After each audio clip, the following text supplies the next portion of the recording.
Lord of Industrialization. Greetings, fellow multiversal adventurers. It's an honor to have you back in this saga that has us all hooked. Official channel statement: this story is 100% epic fiction. So please don't attempt real magic, the results aren't guaranteed and insurance won't cover it. The rights to this masterpiece belong entirely to its brilliant original author. We are just a barge sharing it with you. Do you want to keep being part of this amazing community? Join our ninja army of subscribers on YouTube and give this content a like. And for true fans, our Patreon has exclusive ninjutsu waiting for you. Chapter 226, Inspection of the Waterworks. Good morning, Lord Digger, Maria greeted Frederick and smiled, covering her mouth. Frederick went over and gently pinched her nose, making her want to hit someone. Now it was Frederick's turn to laugh. Maria asked him while eating breakfast, "Where are we going today?" Frederick took the Wesson chicken roll in front of him and studied it for a moment. As he ate, he said, "I'm going to the waterworks construction site later. Do you want to come?" Maria nodded in agreement. It's unclear what Philip was thinking, or if he had heard some rumors, but he sent Maria here for the winter. Frederick has been busy lately. This year marks the beginning of the first 5-year plan for the Wesson state. The construction plan formulated last year has begun to unfold, but he's been away for most of the year. Now he's back to inspect the progress of various projects. However, few people in those days had experience in overseeing large-scale construction projects, and problems arose. For example, the city of Wessenberg is now partially paralyzed. Frederick wanted to build a water supply system in Wessenberg, which naturally necessitated laying pipes. However, all parties involved lacked experience organizing large-scale construction projects, and they rushed to work. While the road was dug, the production capacity of pipes and the number of magicians who could weld them were limited, leaving many ditches empty. Even carriages were unusable on the road. A story circulated in the city. A man, drunk while shopping, remarked that with the road conditions, even the great bandits who once plagued the Rhine would have had to find a proper job, as they couldn't escape. Unsure of who to blame, people shifted the blame, and the Duke of Wesson became known as the Duke of Digging. Frederick was more lenient with the situation, viewing it as a lesson learned. He instructed the various departments to further coordinate and quickly come up with a practical construction plan to ensure the project's successful and expeditious completion. After breakfast, Frederick, along with Maria, a group of relevant personnel, and a reporter from the Wesson Zeitung, journeyed to the mountains south of Wessenberg. This 10-kilometer mountainous area has been designated a water source nature reserve. Only the Wesson family cemetery and Hegia fort are inhabited. Future additions will only include a waterworks and a peach blossom stone-style garden between the northern side of the mountain and the city of Wessenberg. The waterworks is located near the cemetery, next to a reservoir formed by the collapse of a river valley by faculty and students at Wessenberg University. Currently, the waterworks is still a construction site, but the main facilities are complete, leaving behind ancillary facilities such as office buildings, dormitories, and landscaping. The waterworks were designed by Frederick, who was skeptical of contemporary water purification methods, resulting in a somewhat complex design. Constructed along the mountainside, the water flows entirely by gravity, without the need for pumps. Lake water enters the waterworks through 3 covered channels, each equipped with a series of coarse and fine grates to remove impurities, including a wavy screen suitable for sifting flour. All channels feature a Y-shaped filter designed for easy cleaning. Water flows from the pool into a collection tank, where necromancy disinfects the bottom, a process used in many locations. A traditional water wheel stands beside the canal flowing out of the collection tank. It drives a screw that automatically feeds alum, a flocculant, into the canal. The alum-infused water flows into the folded plate flocculation tank, where baffles are placed on both sides to divert the water. Initially, the distance between the baffles is small, allowing the water to flow rapidly, allowing the alum and water to mix thoroughly. Later, the distance between the baffles increases, slowing the flow and allowing the dissolved alum to form large alum flocks in the water, which absorb impurities. After exiting the flocculation tank, the water flows evenly and slowly through a distribution tank into the horizontal flow sedimentation tank, which resembles a long swimming pool. The water flows very slowly here, forming a stable laminar flow. Vertically, the water layers above and below do not flow into each other, so the alum flocks settle and are not carried up again by the current. At the other end of the sedimentation tank are several overflow troughs that remove the top layer of clear water. The water then flows into the filtration tank, which has fine sand on the top and coarse sand and rocks below, filtering out any remaining small impurities. The filtered water enters a clean water pool enclosed by a disinfecting magic circle, and then flows through pipes into the water supply network. A small amount of this water flows into pool housing fish that are sensitive to changes in water quality. If any problem arises, the water supply is immediately shut off. As Frederick approached this spot, he asked the person in charge, "What if the fish die of old age?" The person in charge paused, clearly having not considered the issue. Finally, he said, "Let's shut off the water supply first and restore it once we've figured it out." Frederick nodded in satisfaction, rubbing his shoulder and saying, "Excellent. Keep up the good work. We'll have more water plants here in the future." The person in charge, understanding the underlying meaning, excitedly exclaimed, "Thank you, Principal, for your support." Frederick walked to the edge of the water plant, where two 1-meter diameter water mains lay buried. These pipes were cast iron, coated with a thick layer of slime to prevent rust. Maria covered her nose with her free hand. Someone nearby was boiling asphalt, and the odor was unpleasant.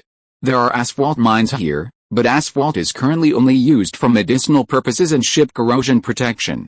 These pipes will need to be treated with asphalt and linen cloth for corrosion protection after being buried. Frederick said to Amit, who was accompanying him on the inspection, "I didn't expect you to catch up. I thought centrifugal casting would take quite a while." Amit replied proudly, "Not enough. The mold size is limited, and the tubes are too short. It would be great if we could make longer tubes at a time. The small tubes are very popular right now, and orders are already booked until next year, when the factory will expand. I'm a little worried that someone might buy the tubes and use them to make our weapons." Frederick smiled, shook his head, and said, "It's okay. They make theirs, and we do ours." "How is the water meter production going?" "To get running water, you naturally have to read the water meters, and this had been arranged long ago." Amit said with some embarrassment, "The rotary water meter is theoretically successful, but its accuracy is still a little lacking. They've got a direction for improvement, and they should be ready next year." Frederick simply nodded. It looked like there were plenty of problems, but as long as they weren't hitting a dead end, it was fine. From their high vantage point, they could see Wessenland and the several water towers under construction. Frederick pondered for a moment, then said, "Let's gain experience with the water plant here first. Don't rush to build elsewhere, but choose a site first. Build Nuremberg last. Disobedient children will have no water." He spoke without avoiding the others, clearly angry. According to the first 5-year plan, Nuremberg's already backward glass manufacturing industry was to be centralized, upgraded, and gain scale advantages to dominate the market. However, the owners initially agreed, willing to invest their own glass workshops in the new large-scale factory, but they acted insincerely when the work began. Frederick, naturally, wouldn't indulge them. He decided to do it himself, and the same went for the wool textile industry. By the way, Frederick thought of something else. "Have Manoltz and Fritz been arranged?" Almight replied immediately. "Manoltz has been assigned to the smelter. He's been given a set of specialized equipment and free access to raw materials. Fritz's experimental equipment is almost complete, and he'll be able to begin experiments in a few days." Frederick nodded and said, "If they have any results, publicize them in the newspapers. I'll go take a look then. Hopefully, that'll attract more scholars." The rapid development of the Wesson state was inseparable from the contributions of numerous scholars, but Frederick still felt it was too much to ask for more, and tried every possible way to attract more people. Almight understood what he was thinking and said, "This summer, those fire magicians held a seminar at the university, officially declaring the phlogiston theory dead. We can't do anything with those high-level talents, but we also took the opportunity to recruit a group of middle-aged scholars with profound knowledge, strengthening the university's strength." Frederick smiled and said, "You've done a great job." Chapter 227, Lend Me Some Money. On the carriage leaving the water plant, Maria asked Frederick, "Why do we have to bring water from so far away to the city?" Frederick thought, "I can't tell you that in my previous life I saw a set of data. In 1958, among 3 villages in Tianjin with a population of over 1,000, one had a simple water plant. The village with a water plant had an 11.3% incidence of enteritis, typhoid fever, and dysentery, while the other two villages had 16.66% and 19.2%, respectively. So he thought about it and explained to Maria in plain language what microorganisms in nature are. This gave him the idea of organizing a publication of popular knowledge books like 100,000 Whys, using easy-to-understand language and illustrations to educate children like Maria. The next day, Frederick didn't bring Maria with him for the inspection, because the place they were going to was theoretically not very safe. "Goo kill me," the girl complained, but she still skillfully hefted a steel rail onto her shoulder and walked towards the stone roadbed.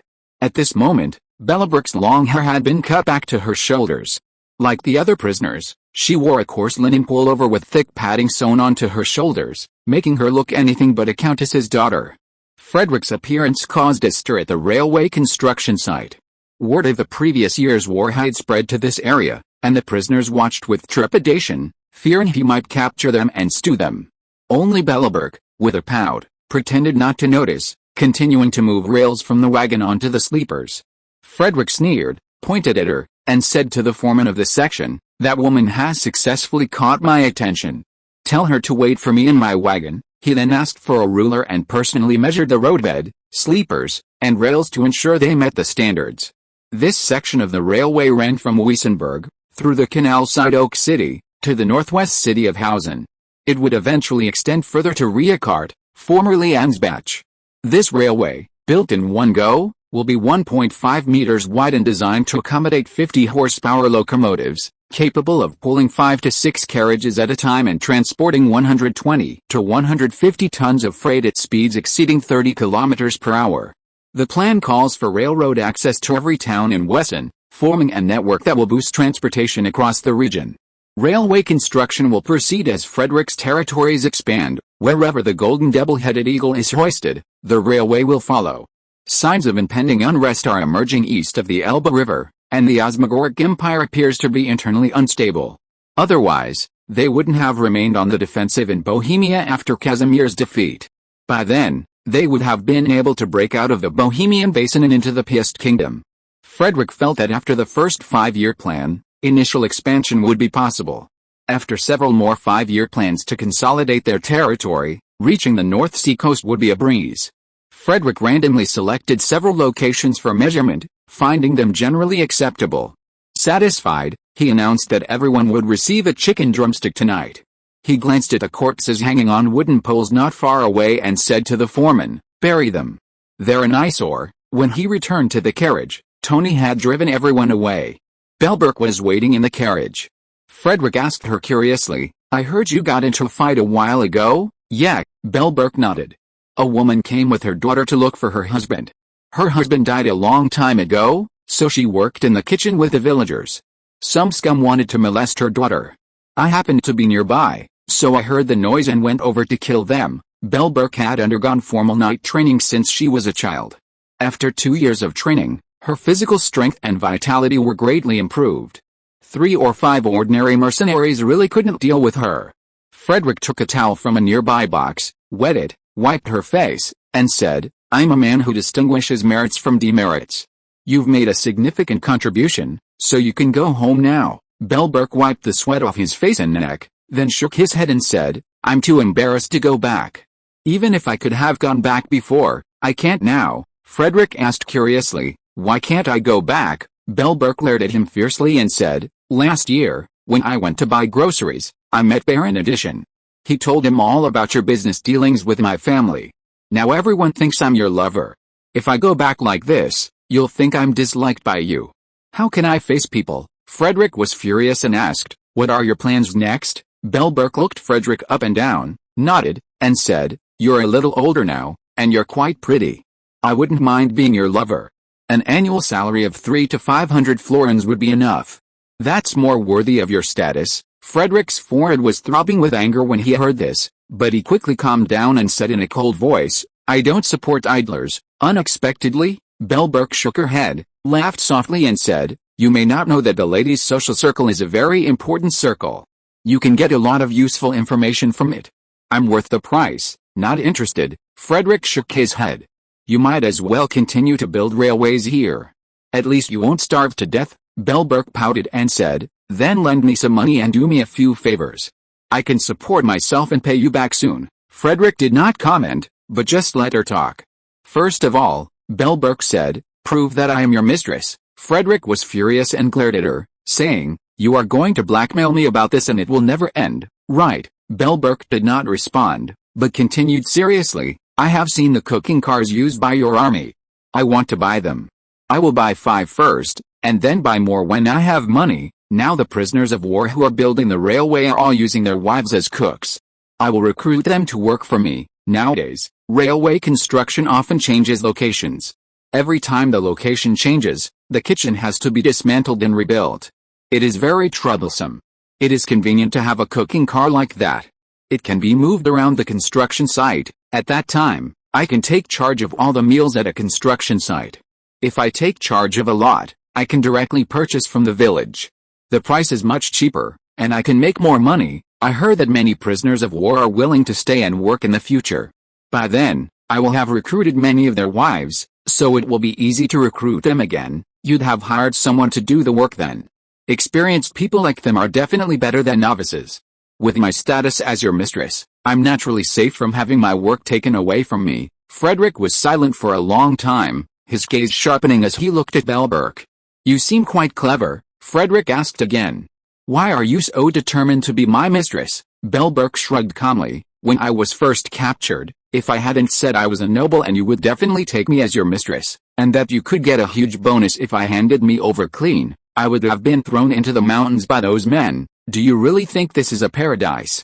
I saved one person because I saw it that day. Do you know how many others I didn't see? A widow died last month. It was the guards who did it." Since no one intervened, the case was left unresolved. Frederick frowned. Bellberg continued, "Just wait. When trouble breaks out, your territory will be overrun with bandits." Frederick's mouth twitched, and he sighed deeply. Bellberg, as if venting something, added, "Do you think I'm truly in love with you and want to be your mistress? I just don't want to be killed, and since you're quite handsome, it's no loss to me." Frederick pondered for a moment, then said, "I'll have Police Minister Dominic come to see you tomorrow. You're familiar with the issues you just mentioned, and you can talk to those people. Help Dominic handle this, and I'll give you money to do whatever you want." Bellberg showed no sign of joy. He simply said, "Thank you. By the way, give me some of your perfume." It was a tradition for nobles to spray perfume, and it also repelled mosquitoes.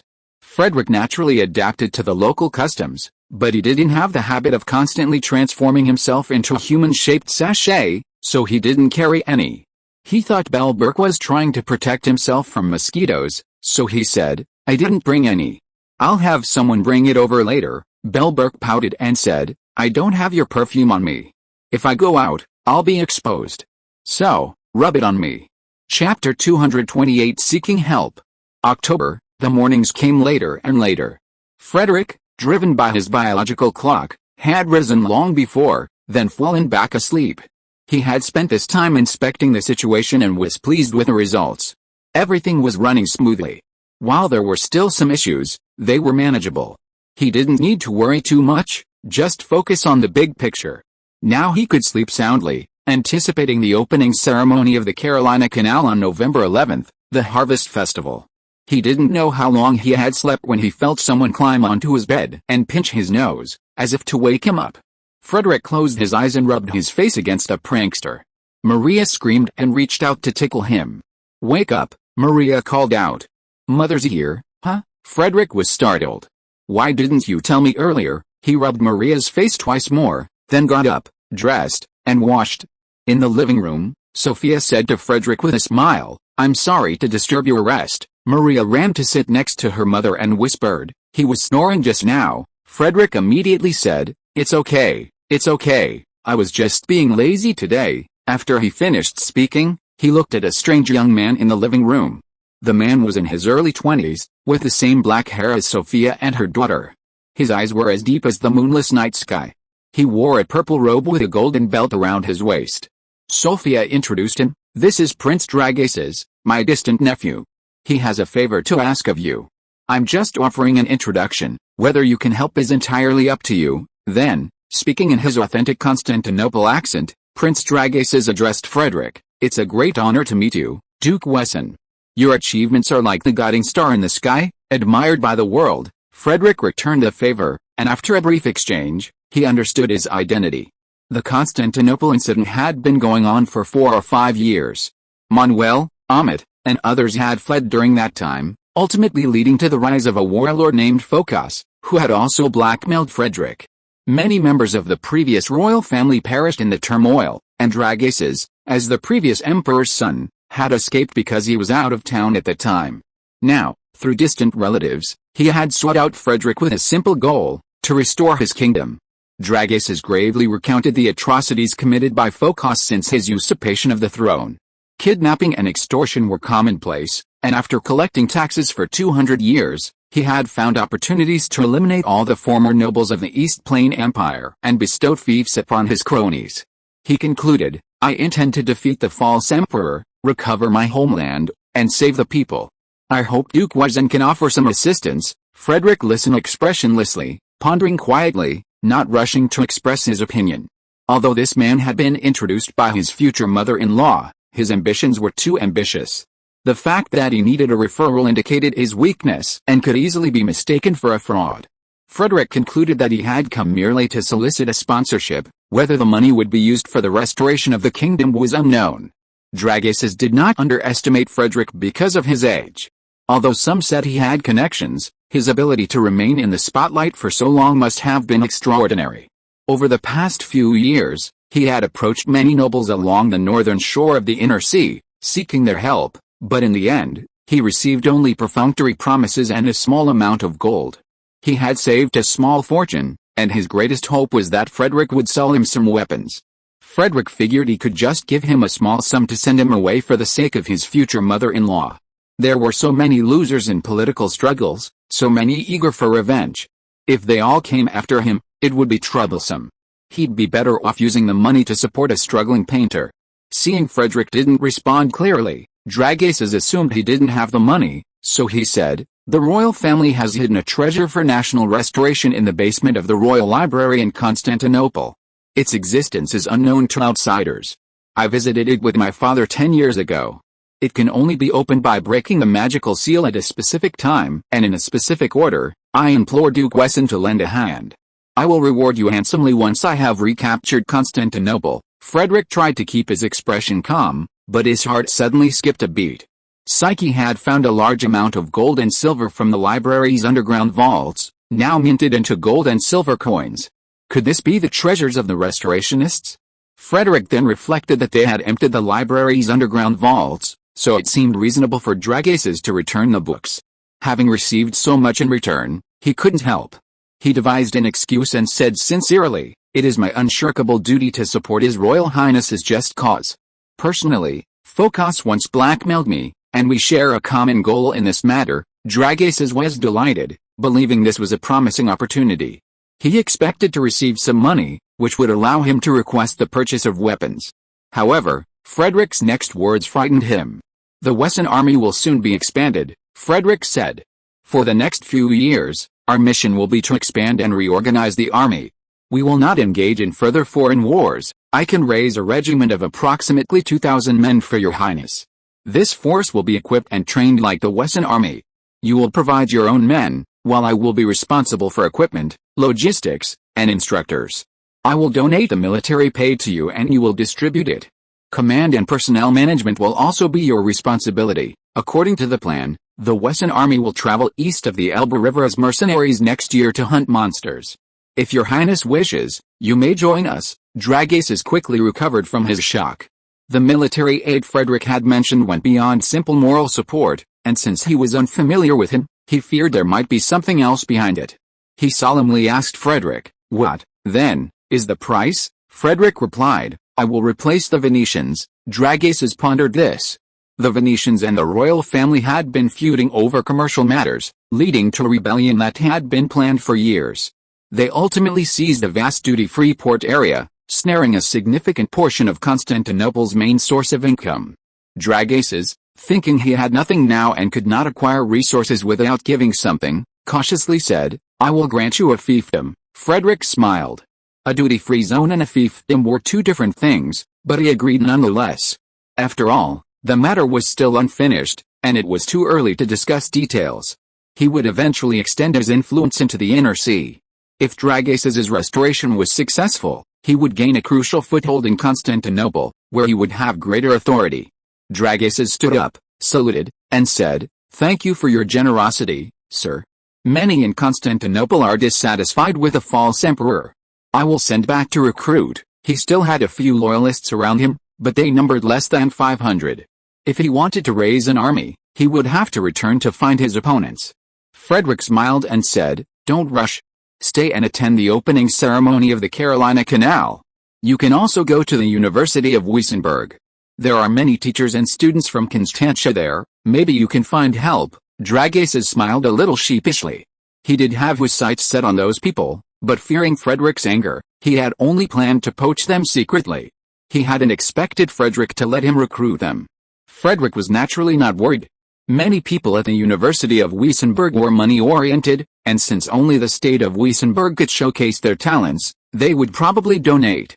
Even if someone went to hang out with Dragas, it wouldn't matter. After all, the university connection would deepen their friendship and cooperation. Chapter 229 Canal Opening 1028. The entire city of Wessenland was practically deserted, its streets sparsely populated. Outside the city, people gathered along the Carolina Canal, excited or curious, discussing the impending filling. The canal was now dug, the several bridges had piers and stone arches, the slopes were planted with water-retaining grass, and the channel lights were fully installed. This was the first day of wireless communication, with one reporting every kilometer along both sides of the canal. At the mouths of the canal stood the largest ship locks of the era, with 6 lock chambers, each 8 meters wide and 200 meters long, lined up side by side. Frederick was in the lock office's simulation room on the other side of Wessenland, listening to the wireless reports of the various points. Observation point number 1 is normal. Observation point Oak City is normal. Observation point 3 Bridges is normal. Observation point Westgate is normal. As reports came in from each observation point, flags signifying safety were placed at the corresponding locations. At 9 a.m., Frederick gave the order, all units, begin opening the lock gates." Soon, a loud noise echoed from the nearby lock gates. Several steam engines spun capstans, and the chains attached to the capstan slowly pulled open all the lock gates. Frederick walked to the lock and stood behind the railing, quietly watching the rushing water pour into the river. He could even see many fish being swept into the canal. In the distance, the cheers of the onlookers on the shore drowned out the rolling waves, and many people excitedly sang. Behind him, footsteps sounded, and Frederick knew who it was without even turning around. He asked, "Afu, how long has it been since I first formally proposed building this canal?" Afu replied, 5 years, my lord, 5 years, Frederick said slowly. 5 years ago, I was thinking of escaping to Constantia and becoming a scholar, but now I'm preparing to attack Constantia, Afu said with relief. Master, you've grown up. Frederick's mouth twitched. This was the second time Afu had said that this month. He had said it the day before yesterday, when Baron Addition brought Lulu to Wessenland. He didn't stay long, leaving after hearing the rivers merge in the canal and flow into Lake Saint-Henri. Lake Saint-Henri was originally a low-lying area south of the canal. Initially, there were concerns that the villages there would be flooded by the canal during flood season. Ultimately, the Executive Council decided to relocate all the tenant farmers there to the newly built Oak City and make them city dwellers. After the people had finished their journey, they blocked off the surrounding valleys and dug several tributaries from the canal, filling them with water to create a large lake that would regulate the water supply. This lake later became a fishing spot, attracting fish from the Rhine and Danube. Filling the lake with water would take an estimated 4 days, and some landslides along the waterfront might occur over the next few days, which is normal. The guests for the opening ceremony arrived over the next 2 days. The Grand Dukes of Mainz and Bane were the first to arrive. Count Delden and other nobles who had fought alongside the Danish kingdom on the Elbe defenses also arrived. Count Pister, the Minister of War from the capital, and Count Schasperger, Bellberg's grandfather, also arrived. Frederick hosted a grand reception at the castle to welcome the guests. Many at the reception knew Baron Addition, and during their conversation, Count Pister asked him, "How long does it take a cargo ship to get from here to there?" Addition walked along the canal, estimated, and gave a number. Count Pisto was surprised to hear this, so slow. "I thought it could be faster," Attican explained, A boat can't go too fast on a river. It's hard to turn, and if it goes too fast, it loses control. Count Pisto seemed to understand, but curiously asked, what if there are many people rowing the boat? The Grand Duke of Bane, chatting with someone nearby, turned and said to Count Pisto with a smile, why don't you just go rowing by yourself? Count Pisto shook his head and said, it's not fun to row alone. Count Deldon, who was also from the royal capital, smiled and said, then why don't we set up a gambling game? Yes, Count Pisto's eyes lit up. That would be fun. Count Deldon's reference to a gambling game was actually a bet. The nobles of Cologne would easily gamble on anything. Count Pisto was delighted by this, and he immediately organized a group at the reception and then sought out Frederick. Seeing him speak excitedly, and with so many people echoing him, Frederick couldn't refuse. Well, Frederick thought, since we're going to have fun, let's have some fun. Let's have the race on the day of the canal opening ceremony. Well, let's just replace the opening ceremony with a boat race. From the East Lock to the West Lock, it's harvest day, all the boats need to be decked out. Count Pisto, always looking for fun, immediately nodded in agreement. That's great. Leave it to me. I'll make sure it's a blast, Frederick muttered inwardly. If only you were this dedicated to military affairs. He finally agreed to let Count Pisto handle the matter, leaving Alfu to assist, or rather, to keep things from getting too boisterous. Count Pisto was quite capable. He'd turned the canal opening ceremony into a combination of a boat race and a parade. There was an entry fee for either event, and there would be prize money for the boat racers, and the parade would have billboards lining the walls, so no one would lose out. The canal was bustling that day, with nearly half the population of Wessendorf gathered along the banks, waiting to see the excitement. At the blast of the horn, the first to surge out were a dozen or so Rasa boats. These were converted boats from Wessenberg, their bows adorned with the flags of their respective families, and sticks affixed to the sides held figures of animals and flowers made of straw, hay, and colored paper. Behind them followed the colorful boats of various guilds, leisurely following the Rasa boats, often leaving behind some that had started too hard, much to the amusement of the spectators along that stretch of the canal. In the end, Baron Addition's boat took first place.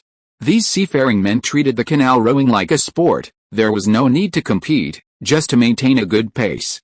As the ceremonial boats departed, the long-awaited cargo ships entered the canal, heading towards their new destinations. When all was quiet, Frederick found a spot by the canal and sat alone on the grass, his chin resting on his hand, quietly watching the boats plying the canal. If you are listening to this novel on a channel other than Fanfic World, it means it was downloaded and re-uploaded without effort. We warmly invite you to visit our channel, Fanfic World. There you will find the original version of this story and many other novels of various genres. We look forward to seeing you dive into a world of incredible novels. Chapter 230 Rejection of Application. Wow, they've grown so much taller. This one's even longer. This one's bigger than the ones I've seen before. On a snowy day, Frederick led everyone into the greenhouse to measure the fruits and vegetables that had been treated with a new fertilizer. For Maria, every visit to the vegetable greenhouse was like a playground, a joy to behold. Susan, from the southern inland sea, couldn't handle the winter and was about to hibernate, but Maria still managed to get her out to play. This winter, the Addition crew was in Wesson State for weapons training and crew selection. Lulu was there, too, and Maria also got her out to play. Now, like everyone else, they were measuring the fruits and vegetables in several greenhouses. Matthias had arranged several greenhouses, separating the soil of the growing fruits and vegetables with wooden boards, and comparing one side with fertilizer and the other without. The new fertilizer was working wonders. The difference was already evident in just a month. Leafy greens like the local bear leek and the imported broccoli showed noticeably better growth with fertilizer than without. Even Fritz, the man who created the fertilizer, was astonished by the stark contrast. "I never expected that," Fritz said, a mixture of laughter and tears. "After all these years studying alchemy, I've actually found gold in the fields." Dragaces, who had been invited to visit and knew the professors, sighed. "To be honest, I used to laugh at you, but I never expected that I'd be the one to be laughed at the most." Giovanni, the bank's president, had also been invited. Now that Frederick had delegated power, the president had a veto over large loans. He immediately understood that his boss was planning to ask the bank to finance the factory. "Out of duty," he said, "if the economic and operational costs of using this fertilizer can ultimately increase profits for the user, The bank will review and provide a loan sufficient for the factory. Giovanni believed that increased production from fertilizer was a good thing, but if the cost of applying the fertilizer was lower than the profit margin, then anyone who bought it would be a fool. Fritz knew there was a lot of money to be made here, but the people managing the finances were not easy to fool. He had already written a business plan with the help of other entrepreneurs.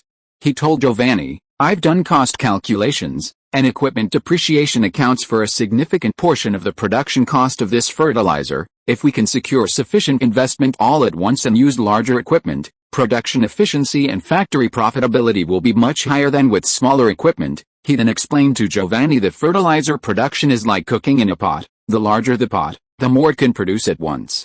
For example, the diameters of the three spherical autoclaves are 1 meter, 2 meters, and 3 meters, respectively. The material usage ratios are 1, 4, 9, but the internal volumes are 1, 8, 27. So while the initial investment may seem substantial, the larger the investment, the more money you actually save. Giovanni seemed to agree. Frederick smiled, but inwardly he was skeptical. Fritz and Ahmet didn't realize that small-scale production in the lab is one thing, but ultimately, industrial production is another. The spherical autoclave and the autoclave weren't a problem, but adding a direct 3-meter pot would pose a significant challenge. The design, manufacturing, and associated accessories would all pose numerous challenges. If they could truly pull it off, it would be considered an industrial miracle in this era. Frederick had already completely rejected the plan. Manufacturing high-pressure vessels wasn't just a matter of taking too big a step and potentially causing a major setback, it could also lead to massive mushroom smoke, likely referring to a literal translation error. The greenhouse fruit and vegetable data was compiled before lunch, and the projected yield increase far exceeded the fertilizer costs by many times, proving the investment was worthwhile. Early the next morning, Fritz, accompanied by Ahmet, arrived at Wessenland Bank headquarters to submit his loan application. The bank's loan department promised special treatment and dispatched a dedicated person to deliver the application, ultimately arriving on Frederick's desk before the end of the day. Ahmet had been inquiring about the progress, and arrived at Frederick's office at the perfect time. Under the guise of discussing other matters, he watched the loan application pass through to its final signature, answering any questions he had on the spot.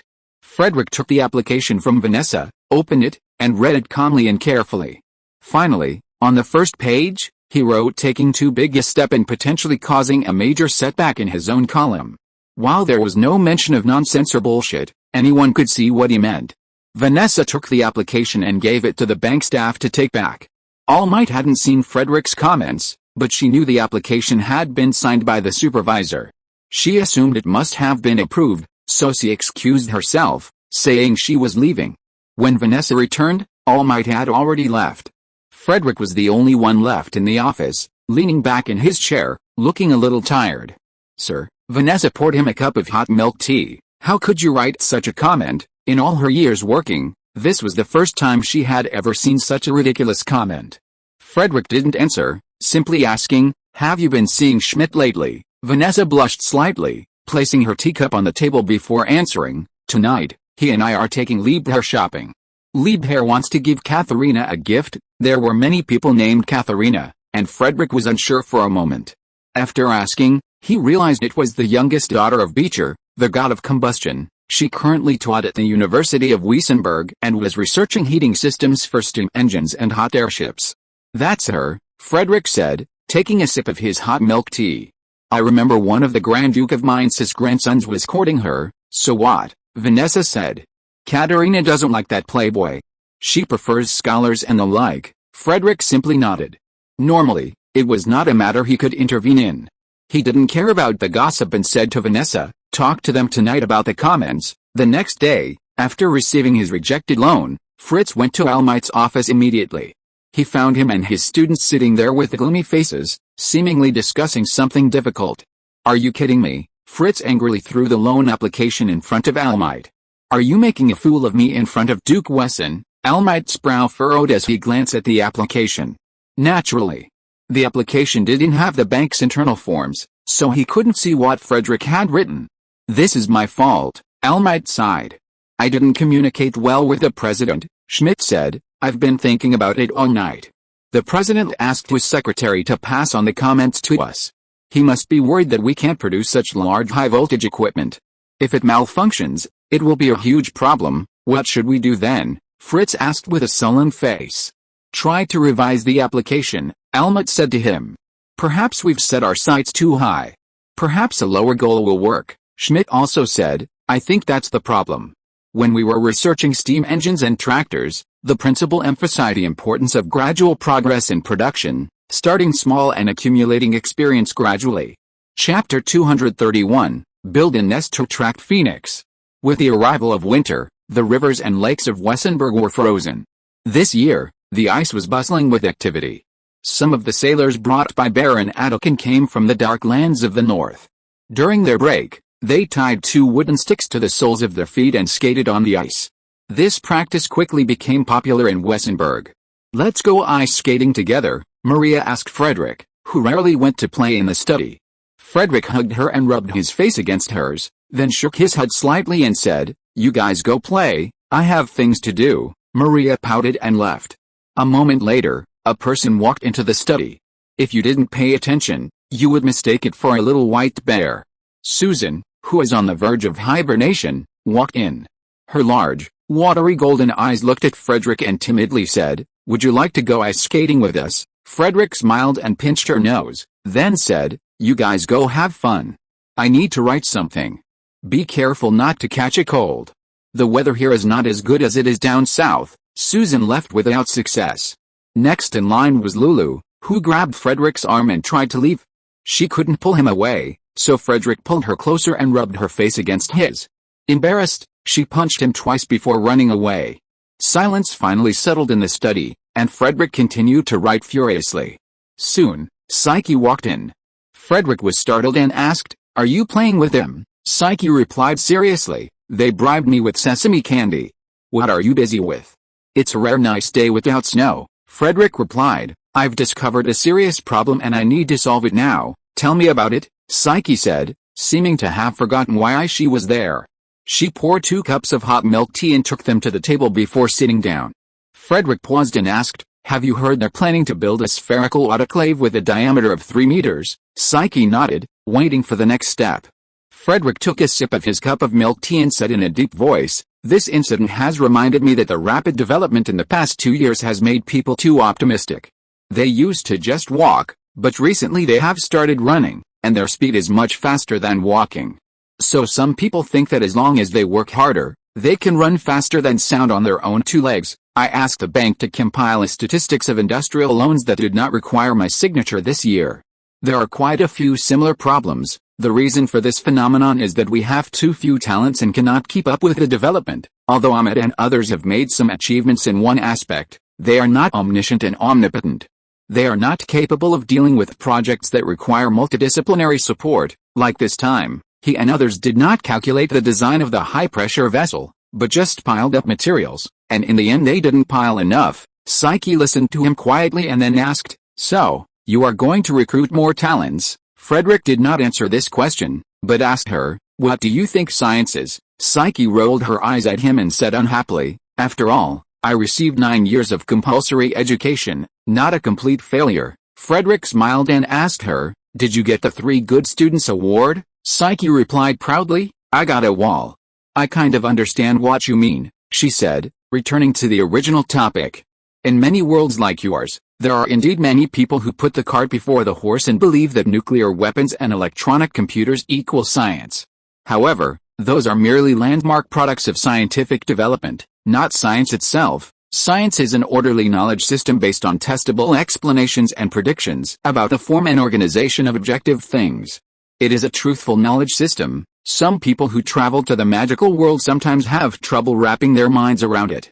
They don't realize that since magic can be taught and developed, it is a form of systematized and formalized knowledge, which is also one of the characteristics of science itself. Here, experiments are considered to be a process of careful observation, description, and classification. The vast majority of experiments involve constantly adding more water and flour, or more flour and water, to obtain new results. There is a lack of induction and summary, let alone the use of mathematical tools. What? You want to be bacon? Frederick took a sip of his hot tea and nodded. It was so convenient to have someone who understood his thoughts. Francis Bacon believed that experience should be considered the only true source of knowledge, and then organized through thought.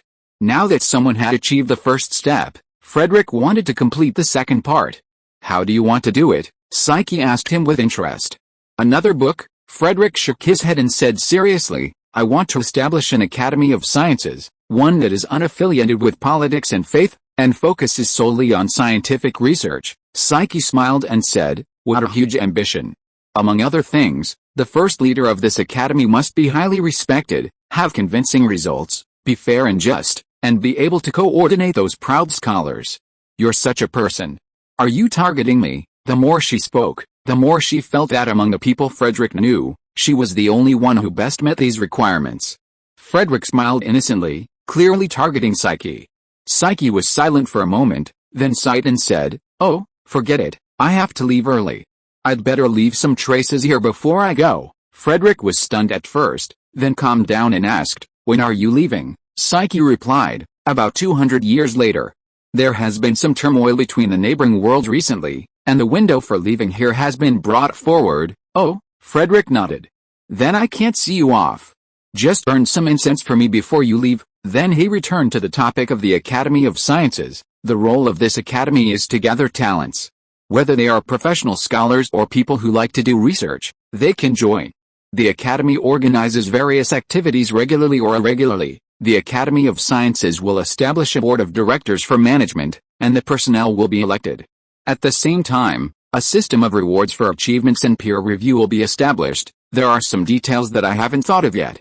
I will add them later, Psyche said unhappily. You want me to add them, right, but this is also good. At least your attempts to establish various awards have failed. People ignore you. Borrowing the platform of the Academy of Sciences is just right for this work. I'll pay the prize money. In a few days, I'll gather up all the things I have and deposit them in the bank. The interest a year will be enough to cover the prize money. Frederick smiled and said, then let's name it after you, the Psyche Prize. Psyche thought for a moment, then said with a sly grin, let's call it the Golden Durian Prize. Besides the prize money, the winner will also receive a silver gilded durian. Frederick's face twisted, but since she was paying the prize, he'd let her do it. But on closer inspection, a silver-made durian as a prize, a magical fruit from the Far East, was quite a gimmick, both in terms of substance and name. Let's do this for now. Psyche stood up. This won't be done in a day. Go ice skating with your girls. Frederick was stunned, scratching his head. Why bring this up again? Of course, Psyche said, rolling up her sleeves. I've accepted their payment. I'll capture you, even if I have to. Frederick was speechless. Chapter 232, Thinking about work while going out to play. There were so many people skating on the river that some naturally had their sights set on them. Suddenly, a cart selling kebabs appeared on the riverbank, and a group of village women with foreign accents set up a tent and curtains. People tired of skating gathered in groups of 3 or 5 to take a tent. In the middle of the tent, there was a small charcoal stove to heat the kebabs and tea, and they gathered around to eat and chat. Goo, just kill me, Bellberg glared at Frederick, who had agreed before ordering that he wouldn't pay for the food. Sit down first, Frederick said to her. I have something to ask you. Bellberg drew the curtain facing the river and sat down, pouting and asking, what's that? Frederick waved the curtain back, revealing Maria and the others skating cautiously. He asked Bellberg, how much can someone like you make here? Bellberg pouted and replied, not much, just hard-earned money. Now that the construction site is closed, I have to come out to get a bite to eat. We even went to the textile factory, but a group of people rushed out of the factory cafeteria and chased us away, even beating us up. It's better at the smelter. They let us go at night, so we can get some business when they change shifts. We're setting up a stall here during the day, and then we go to the steel mill at night, and we have to pay taxes twice. How much do you think we can make? She said this and laughed. Frederick could hear a hint of resentment in her. It made sense. Bellberg had entered the restaurant industry with the idea of making a fortune, hoping it would serve as a springboard for a move into construction, but reality proved bleak. The reason was simple, the barriers to entry in the restaurant industry were low. What she could do, others could do. She could get a kitchen cart, but others could also modify a flatbed cart, and at a lower cost, because the competition was fierce. Soon, Bellberg arrived with a cup of hot tea, placing it in the center of the charcoal grill. A moment later, she brought a large platter of grilled sausages, lamb skewers, beef, pork belly slices, and tofu skin. Unlike other barbecue restaurants, hers had chili powder sourced from inside sources, perfect for winter. One more question. Frederick summoned Belleburg once again. Belleburg sat down, pouting. Master, have you felt guilty and are willing to pay? Frederick asked. Is the tax burden on a stall like yours? Of course it is, Belleburg said. It's just like street vendors in the city. We collect taxes per person. The more people there are, the more we have to pay. Frederick nodded and let her go. Recently, many small vendors have appeared in the municipalities of Wesson State, including both migrant workers and locals. Managing them has become a challenge. The Executive Council is now imposing taxes on these people in an attempt to reduce their numbers, but this has had no effect and has only exacerbated the conflict. Only in Weissenberg is the situation somewhat better, as widespread trenching and laying of water pipes has left vendors with nowhere to set up their stalls, so the problem isn't severe. It wasn't just Frederick who came to ice skate, many city officials and their families also came to enjoy the fun, so Minister of Administration Frick was summoned. Help yourself, Frederick said with a smile. Eat as much as you can, because I'm going to make you work overtime. Frick immediately said nervously, Your Excellency, please give me your orders. He currently holds a high position within the Wesson State administrative system, but he understands that his position wasn't due to exceptional ability, but rather to his commitment to following the Wesson family's lead from the day he took office. Furthermore, new regulations stipulate that senior positions in the Wesson State will be replaced every 5 years, with retention based on performance evaluations and a maximum of 1 re-election. Therefore, he worked even harder, striving for a second term, so that his grandson would be of age by the next term and could help find a good job. Otherwise, no one would care about him. Frederick knew these people's little thoughts, but it didn't matter. Now all the staff members of Wesson State, except for those with special approval from him, had to pass the entrance examination. In the future, the selection of officials would be carried out within this system first, and no matter who they were, they had to pass the examination first. He poured Frick a cup of tea and ate a piece of roast beef himself, saying, Nowadays, there are people setting up stalls like this in many cities to make a living, and a lot of trouble has arisen. The newspaper reported that a carriage carrying a patient was blocked by a traffic jam, and the patient almost died on board. So these things need to be dealt with, Frick immediately said. I'll arrange to deal with this matter immediately after the new year. Frederick continued, It's not easy for people to make a living from so far away, so I have an idea. We should designate an area in a suitable place for them to set up stalls, while not affecting traffic. They won't be allowed to set up stalls outside of this area, and there won't be any taxes, as they're not much. Just a sanitation fee per stall will be enough. Frick thought for a moment and said a little embarrassedly, This matter is not easy to handle. I heard from an employee that there was a fight between vegetable vendors in his hometown at the vegetable market and those selling vegetables on the roadside, and many people were injured, because vendors in the vegetable market have to pay stall rent. It's a little higher than those on the roadside. People are buying from outside and can't go to the vegetable market anymore. Frederick frowned upon hearing this. He hadn't expected such a situation to occur here. The vegetable market was one of the new policies of his first 5-year plan. Previously, vegetable vendors had essentially been empty spaces, dusty and fly swarming, with vegetables and meat mingling with the dirt, unsanitary. Later, neat, clean markets were created. Let's put it this way, he said. The types of goods sold in the stalls should be regulated. They should primarily fill gaps and avoid competing with formal shops. At the same time, we must accelerate vocational training and recruitment, diverting people to the factory. That's our foundation. Frick promised to arrange this when they started working next year. Just then, a fast horse galloped by, bringing a piece of military intelligence personally delivered by Helmet. Frederick took a look, his brow furrowed slightly.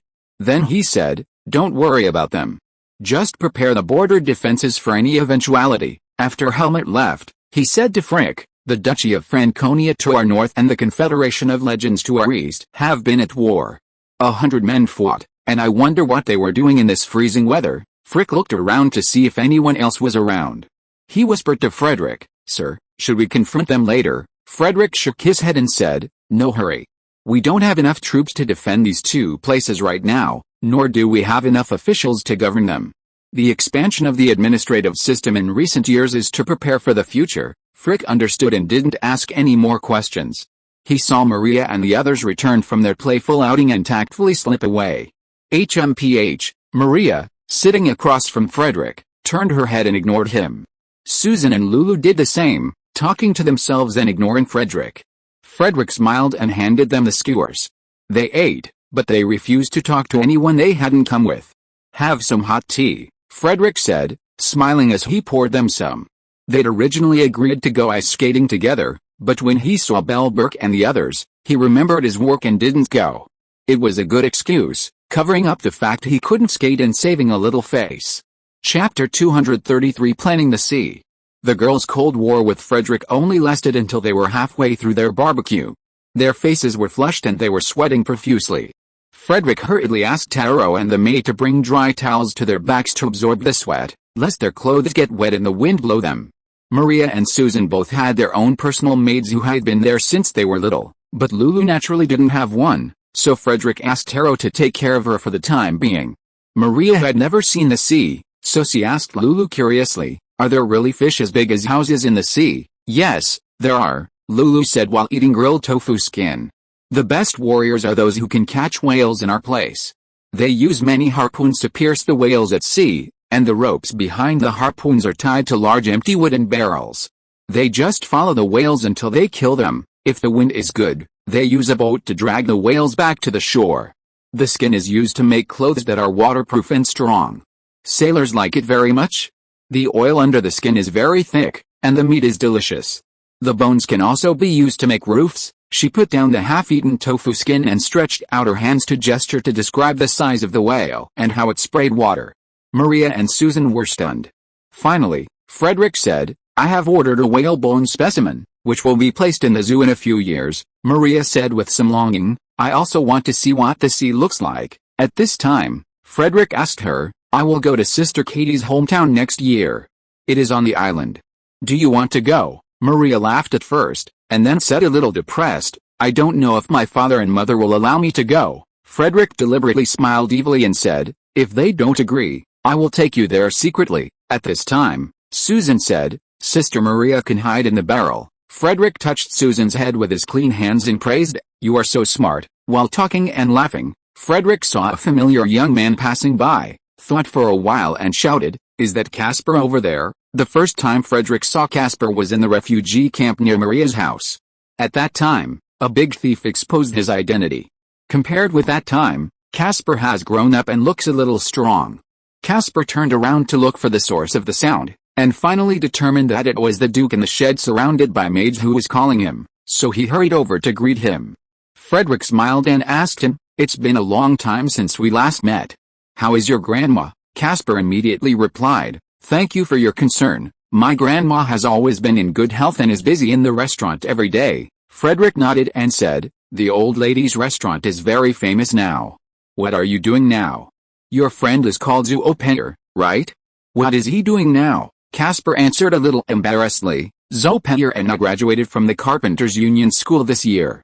I applied for the Seaman School last month. I was admitted because I know carpentry."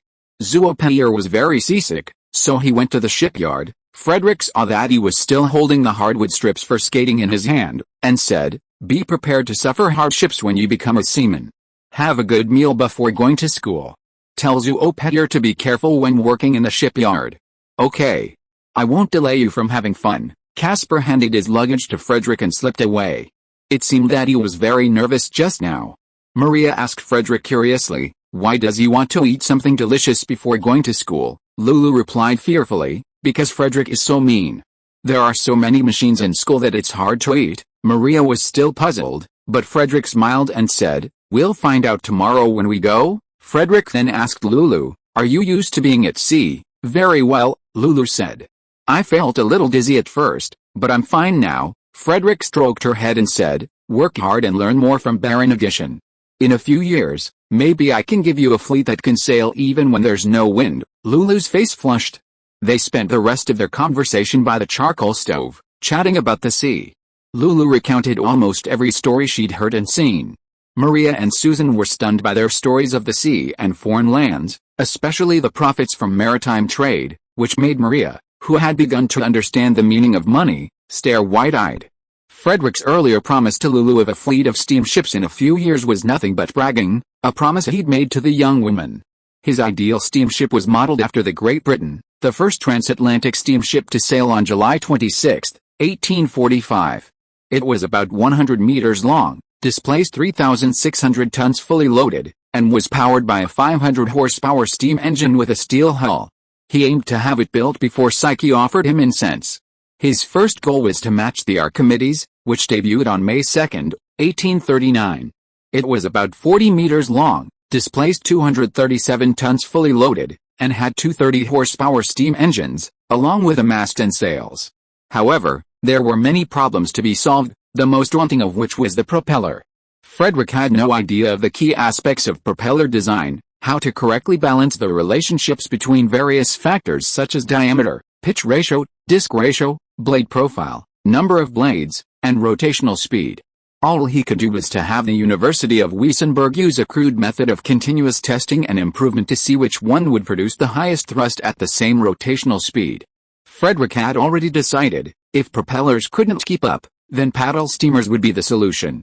As for ironclads and the like, he wasn't considering them for now, waiting until the weight of the steam forging hammers gradually increased to a level suitable for processing hull plate. All of this would take time, but Frederick, inspired by the philosophy of it's better for people to wait for equipment than for equipment to wait for people, began establishing a seaman's school this year, supported by the University of Wessenland. The school's administrative staff was supported by the University of Wessenland, while the teaching staff, recommended by Baron Edition and hired by the Dawn Chamber of Commerce, were all experienced seamen, capable of guiding newcomers and avoiding pitfalls. This led to something quite incredible, the world's first professional seafarers' school, established in the mountainous canton of Wesson, over 400 meters above sea level. However, Frederick understood that those who had never seen the true sea were not true seafarers. A branch school was currently under construction in Hammer, managed by the Dawn Chamber of Commerce, to provide practical seafaring instruction. The main school would be relocated to the coast when Frederick's territory gained access to the sea. According to Frederick's plan, he aimed to dominate the North Sea within 10 years, establish a significant presence in the Inner Sea within 15, and then, within 20 years, explore the Eastern Sea route and discover new continents in the West. Chapter 234 Seaman School 1029. Caspar rose early, arranged his pillows, and folded his blankets into a quilt. He and his classmates changed into long-sleeved sportswear and headed to the playground for their daily lap run. Discipline was paramount on ships. The Dawn Chamber of Commerce recently compiled data on seaman casualties in its database. The proportion of those who died from violating safety rules was second only to those who encountered pirates, and even exceeded that of nature. Frederick in addition conferred and decided to train the cadets according to naval standards, minimizing unnecessary casualties. To transform these cadets, who until recently had been farmers and artisans, into disciplined seamen, the school implemented numerous discipline-enhancing measures, even requiring everyone to synchronize their steps during the lap run. At breakfast, Caspar noticed that Duke Wesson had lined up behind him. He was about to give up his seat when Frederick smiled and said, "Don't be nervous. It's okay for me to wait in line," Caspar replied. "Principal, I just noticed my dishes aren't clean. I'll go wash them." His voice wasn't loud, but the people ahead of him had already started washing their dishes. Frederick was furious at being the first in line. Today's breakfast consisted of tomato and chicken noodles, 2 poached eggs, and a cup of herbal tea so strong it was practically crystallizing. It wasn't very tasty, but on the ship, teas made from various exotic plants were often used to prevent illness. Getting sick at sea was like jumping into the sea with a rock in your arms. Frederick called Caspar over to sit with him, and asked while eating, "What classes do you have today?" Caspar immediately replied, "Signal and anti-seasickness training in the morning, combat training in the afternoon, and physical training in the evening." Frederick nodded, and this time asked the student next to Caspar, "What other classes do you have?" The student was older and answered nervously, "Your Excellency the Principal, we also have swimming, knots, line casting, sailing, boat repair, maintenance, rowing, safety regulations, oh, and listening to the instructors tell stories." Frederick saw that he was quite strong and seemed to have received military training, so he asked, "What's your name?" "Alfred," the student replied. "Can you not tell me your last name?" Frederick just nodded, and then said to them, "I will attend classes with your class today." The students around him didn't react much, but the instructors' faces turned bitter. Frederick had finished his official duties and was about to depart for Sardinia. But Philip, having heard rumors of Maria's return, had come here to relax. Frederick was now alone. Maria had gone home, Lulu had gone to sea with the Deacon, Susan had begun studying medicine with her grandfather, Artisha had returned to Cod Island to dig for fire crystals, and his personal maid, Taro, was preparing for her wedding. A woman in her early 20s was considered too young to marry, so she wouldn't be going to Sardinia with him. Signal flags and lights were common means of communication at sea. The North Sea still used the same signal system from the Guild Alliance. No one had considered upgrading. Frederick took 2 flags and, led by the instructor, chanted slogans with the other trainees, performing a signal drill, chanting from 0 to 9 and then the entire alphabet, each one signaling a corresponding signal. The first half of the class was spent practicing the sequence. After a short break, the second half began. The instructor called out Frederick to the podium. He called out a number or a letter, and the students responded with flags. Frederick called out 1, 2, 3, and 4, and no one got it wrong. But when he called out 6 after 4, a small group of students signaled 5, infuriating the instructor, who kicked each of them and ordered them to clean the restroom. After the class, Casper and the other students' expressions turned serious, and many of them ran to the restroom. Next came seasickness training, all of which Frederick had invented. Frederick didn't know much about seasickness, but he did have some knowledge of pilot anti-vertigo training, so he had devised a number of training devices, which the veteran sailors said were quite useful. The instructors didn't dare let the principal use the equipment, fearing they would be in big trouble if something went wrong. Frederick didn't bother them, but watched from the sidelines. Casper climbed onto the fixed rollers, standing with his arms and legs spread on the large iron wheel, while the others began to turn the wheel. The student named Alfred boarded the giant looping roller, got a firm grip, and began swinging back and forth, eventually spinning in circles. Some students took to the 4-post swing, which resembled a pirate ship at an amusement park, only much smaller and human-powered.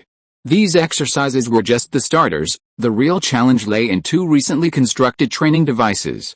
The Heave-type anti-seasickness simulator simulated the ups and downs of a ship at sea. The user sat in a narrow cabin, which, after closing the door, began to move up and down. Veteran sailors found it thrilling, and many instructors used it to compete to see who could hold their breath the longest. Another simulated cabin involved a smaller cabin floating on a hill in a circular pool. Several wooden poles controlled the cabin.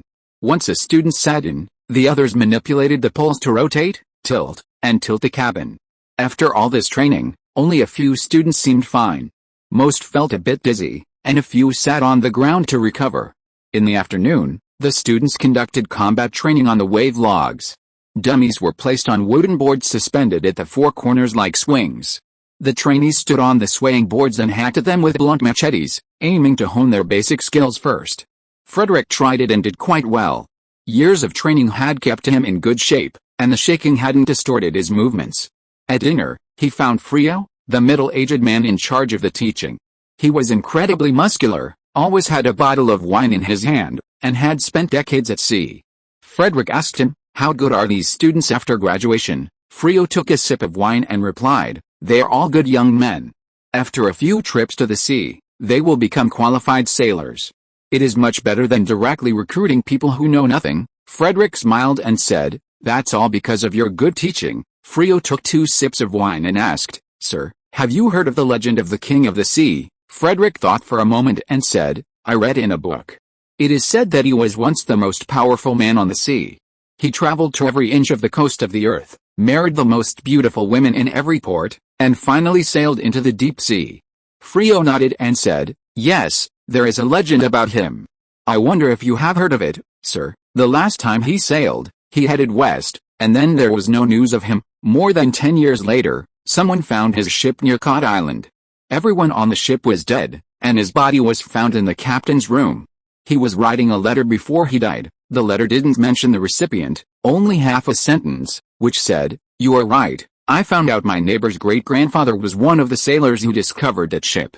He even went into the captain's cabin and saw the letter, and later wrote about it in his diary." Frederick pinched his chin and said, "So, There's something incredible west of the ocean. Frio sipped his wine, but the ship's logbook is missing, so no one knows whether the west is hell or heaven. Some people went out to sea to search for it, but no one ever returned. Everyone said the west was hell, and the crew members had their teeth pulled out by the devil, starving to death. Soon, no one mentioned this story anymore. Frederick nodded, thinking he might know what it was. If there really was a new continent, then the people east of Teohuashi might have already reached it, probably by sailing ships. Frederick didn't want to give up the honor of discovering the new world to others, so he decided to talk about it later. Chapter 235. It's not easy. Under the spring moonlight, the riverside bustled with activity, the croaking of frogs and the chirping of insects blending into a tranquil symphony.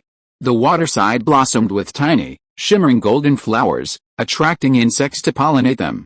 From afar, it looked like a galaxy descended to Earth. Frederick walked along the riverbank toward Wessenland, hoping to relax his mind in the cool evening breeze. Traveling far wasn't easy. There were many things to plan ahead. The two neighbors to the north and east were constantly at war, and before leaving for the Kingdom of Sardinia, he had to travel to München, Bavaria, to attend this year's Upper Reaches Cooperation Organization Summit. It was a demanding task. While his mind relaxed, the burden on his skull was heavy. Fuchsia rested her chin on Frederick's head, letting him support her as he walked, seemingly finding it amusing. Frederick's pockets were stuffed with dried fruit he'd bought on the way to Wessenland University. He held his own food in his right hand and Fuchsia's in his left. From the next day on, a legend spread throughout Wessenland. A six-legged beast appeared by the river at night, catching and eating unruly children and even fishing trips. Legends ranged from tales of fishermen going empty-handed. In the distance, the bell rang for the shift change at Frederick's first smelter. As Frederick approached, several people rode bicycles, carrying bags of grilled skewers or fried noodles in their baskets, toward the workers' quarters, about a kilometer away. Psyche had snatched up the bicycle first, donating all her earnings to the Wesen Science Society's fund, keeping none for herself.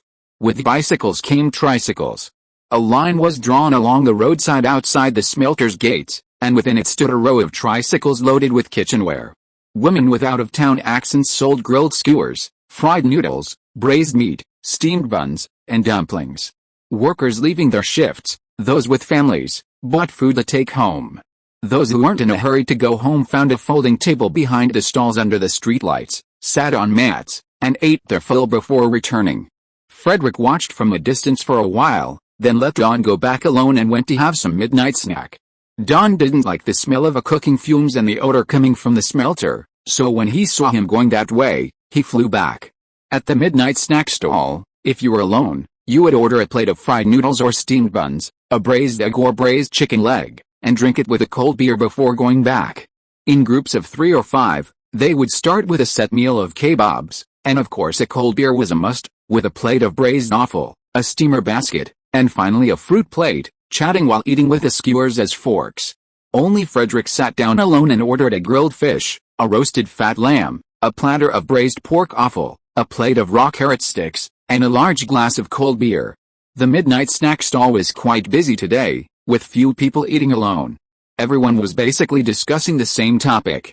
Across the river, the second smelter is expanding with a new blast furnace, 5 meters tall, capable of smelting 5 tons of pig iron a day, almost 10 times the output of the current first smelter. The new blast furnace needs a group of workers to serve as technical backbones, offering a 30% higher base salary than here. Many self-proclaimed skilled workers are tempted. However, those who have already bought homes in the nearby workers' community are hesitant, considering the distance. Some believe the blast furnace at the first smelter is nearing the end of its lifespan, and the new one will likely be just as large. Not raising their wages then would be unreasonable, so they're deciding to wait. Others say new textile and garment factories will be built near the second smelter, with a new workers' community in between, making it easier to find a wife. I've also heard that a steel rolling mill will be built near the second smelter, split from the former blacksmith's workshop.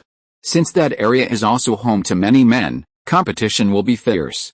There's also new gossip. Land recently designated near the workers' community is slated for a kindergarten, elementary school, and hospital, along with a commercial street, eliminating the need to commute into the city. Frederick listened quietly as he waited for his food. These rumors had been leaked from above, and were generally reliable. Aside from the belief that the Duke would assign wives to everyone based on length of service, Frederick could never have imagined that a blind date corner would be embroiled in such rumors. As the grilled fish arrived, a distant rumble echoed, a small steam locomotive hauling iron ore from the Riverside Smelter's dedicated dock. It was the world's first steam train, capable of hauling 20 tons of cargo at a time. Late last year, it had overturned due to excessive speed around a corner. Fortunately, the locomotive had only a simple awning, and the driver escaped unscathed by jumping out in time. The train's speed had slowed down, but the extra carriage was still a good deal. During the day, you could see crowds of onlookers outside the cordon, accompanied by signs reading, "No passengers on the railway. Killing someone in a collision is a waste, and you'll have to pay for the repairs." Frederick silently ate grilled fish with a disposable slime fork, listening to the distant train and smelling the smoky aroma of burning coke wafting from the smelter. He felt a sense of accomplishment. The Wesson state was now entering a period of rapid development. With the liberation of the agricultural population and the influx of refugees from the war east of the Elbe, the abundant labor force, led by skilled workers, enabled the territory to develop faster than expected. Startup loans provided by the Wesson Bank enabled the rapid growth of small factories like the Clover Hinge factory, which consisted of only a few machines, occupied a small area, and specialized in a single field. This not only provided significant tax revenue but also spurred the development of heavy machinery factories. Driven by Psyche's influence, generous research sponsorship, and a desire for academic exchange, many leading scholars in their respective fields were willing to join the Wesson Science Society and participate in its activities through letters and telegrams. Diplomatically, after receiving a personal letter from the Duke of Wesson, the neighbors to the north and east have unanimously designated a demilitarized zone within 10 kilometers of the Wesson state border. Neither side will send a single soldier into the zone, no matter how fiercely they fight, to avoid unnecessary misunderstandings. With the development of the printing and publishing industries, the achievements of Wesson state have spread far and wide through newspapers, magazines, novels, and comics, introducing countless people to the existence of such a magical place. With domestic and foreign affairs now flourishing, Frederick felt that achieving such success was no easy feat. He reflected that if he hadn't been fortunate enough to have Manuel and the others Richardal to manage the territory due to his friendship with his father, the mysterious figure Psyche's occasional assistance, and the people of the territory, he would never have been able to achieve all this in such a short time on his own. After Frederick had his fill and paid for his late-night snack, he leisurely headed towards Wessenberg. Chapter 236-1033. Flowers bloom and fall, flowers fall and bloom, and finally, Frederick was old enough to get his ID card. In the auditorium of the Wesson State Council, attendees of the Wesson State Second Five-Year Plan Mobilization meeting, men and women alike, all dressed in white shirts and dark trousers. Pens were tucked into their left breast pockets. On the table before them lay dark leather-bound notebooks and stainless steel thermoses of varying sizes, all printed with various awards and commendations. In the compartment below, uniform black briefcases were placed. After the meeting, the Duke of Wesson hosted a banquet for all attendees. The table was filled with hearty dishes, pork knuckles, sausages, ham, and even roast duck, its skin coated in a crystal-like layer, a favorite dipped in a sweet and sour plum sauce. Amidst the delicacies, the representatives from Nuremberg scowled, their delicacies tasting like wax. Frederick never once glanced at them. Since the leaders of Nuremberg were disobedient, they naturally wouldn't reap the benefits of development. Ever since Nuremberg resisted the upgrading of its glass manufacturing industry during the first five-year plan, Frederick I had stopped supporting the city's development. Bank loans were lower than elsewhere, and even the railway only reached nearby Zerndorf, never reaching Nuremberg itself. Nuremberg's status as a transportation hub had been overtaken by neighboring Zerndorf and the canal-side Oak City. Its renowned glass manufacturing industry had been decimated, and the wool, textile and dyeing industry had ultimately relocated to the Ratibor district to the south, leaving the city in a state of decline. Nuremberg had always pursued independence, and its dignitaries had their own goals. But Frederick I would not indulge them. Obey and they would prosper, disobey and they would suffer. It was that simple. There was no need for any scheming or machinations to seize control of the city. However, he left a window open. If Nuremberg gave up its autonomy and accepted a mayor appointed by the Wesson state government, the clothing manufacturing industry could remain there. Frederick couldn't remember how he returned to the castle, only remembering representatives from various regions taking turns toasting him before he blacked out. He turned his head and looked out the window. It was still dark, so he decided to sleep a little longer. After an unknown amount of time, someone tiptoed onto his bed and pinched his nose. Frederick immediately hugged the person and touched them. It was Maria. He kissed her first. After an unknown amount of time, Maria pushed him away. Frederick held her in his arms again, gently stroking her long black hair, and said triumphantly, "HMPH. See if you can be naughty again." Maria had grown up now, her long hair as black as charcoal, so smooth that a comb would slide down to the ends when placed on her head. Her lips were as red as cherries, and her skin was as white as tofu. Within thousands of kilometers, there was no girl more beautiful than her, so some called her the Tofu Princess. However, Maria was still a little young, so their wedding would have to wait a few more years, until the German cathedral was completed. Some things were out of the question, but a kiss was still acceptable. Maria's face flushed red as an apple, her eyes slightly closed as she rested her face against Frederick's chest, her heartbeat still pounding. Soon, she began to snore softly. Frederick, holding her, fell asleep again. Soon, someone else appeared, this time pinching both of their noses. Frederick and Maria opened their eyes to meet a pair of golden eyes. The mischievous Susan had been punished by a joint effort of the two, tickling. Naturally, Susan retaliated, and soon, they were working together to suppress Frederick. By the time they reached the dining room, Katie had already finished feeding her son breakfast. A few years ago, when Frederick was visiting his senior sister's home, he happened to encounter his senior sister's wife, who had ordered his sister to marry within the year and had even dispatched a group of black-gloved personal guards to oversee the matter. Frederick and Richardnell, master and apprentice, stood by, breathless. Recently, Curler had been inspecting a paper mill elsewhere, so Katie and her son had come to live in the castle. "You guys," Katie looked at Frederick and the others with a half-smile, "hurry up and have breakfast." Katie asked Frederick, "When are you going to go to war?" Frederick simply said, "Wait until the weather gets warmer." The river has just thawed. Katie didn't ask any more questions. After breakfast, everyone went about their own business. Maria had started studying soul magic with Psyche and was staying here. Susan was still studying medicine with her grandfather and was now working with him to gain experience at the hospital in Wissenberg.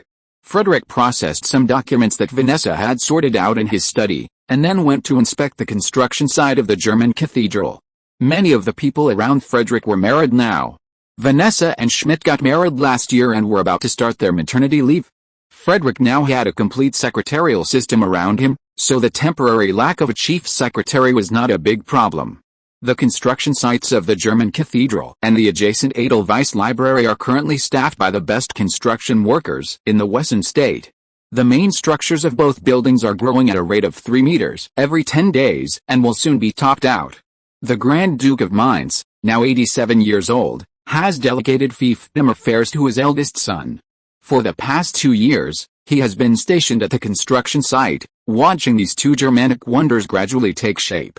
His intelligence has not dulled with age. He has learned a great deal, both actively and passively, on the construction site, and can hold a 10-minute debate with Frederick on any architectural matter. Frederick also keeps an eye on the progress, checking on it every 2 or 3 days and occasionally being called in to address technical issues. In his dedicated office, he keeps a construction log specifically for him, along with specific plans for each project. Currently, Frederick's primary concern is the German cathedral spire, over 160 meters high. The spire utilizes a quartude structure, modeled after a landmark skyscraper he helped build in his previous life. It's a square with an outer diameter of 24 meters, with sheer walls 1.4 meters thick. Every 2 meters, 0.8 meter diameter piles reach down to the solid rock several meters below. This placed high demands on construction, and Frederick lived there from the outset, solving numerous problems along the way, such as adding sugar to the concrete to prolong its setting time and increase its fluidity. Heir, also currently residing on the construction site, continues his research on excavators based on steam tractors and oversees his newly invented steam elevators, which will transport concrete and lightning rods to the spire's summit. Frederick spotted the Grand Duke of Mainz on the highest floor of the German cathedral, now acting as a guest supervisor, measuring the spacing of the rebar with a ruler. Upon seeing Frederick, the Grand Duke of Mainz lowered his voice and asked him, "When are you leaving?" Frederick whispered, "Next month, in early April." Dragis's men have already infiltrated Constantinople, the Grand Duke of Mainz whispered, "Be smart. If the momentum isn't right, run." "There's no need to fight to the death," Frederick nodded, dropping the subject and bringing up the construction site. "If they encounter any difficulties here and can't make up their minds, then they should stop and wait for me to return. We can't take any chances." The Grand Duke of Mainz nodded and said, "Okay. My words here are still useful.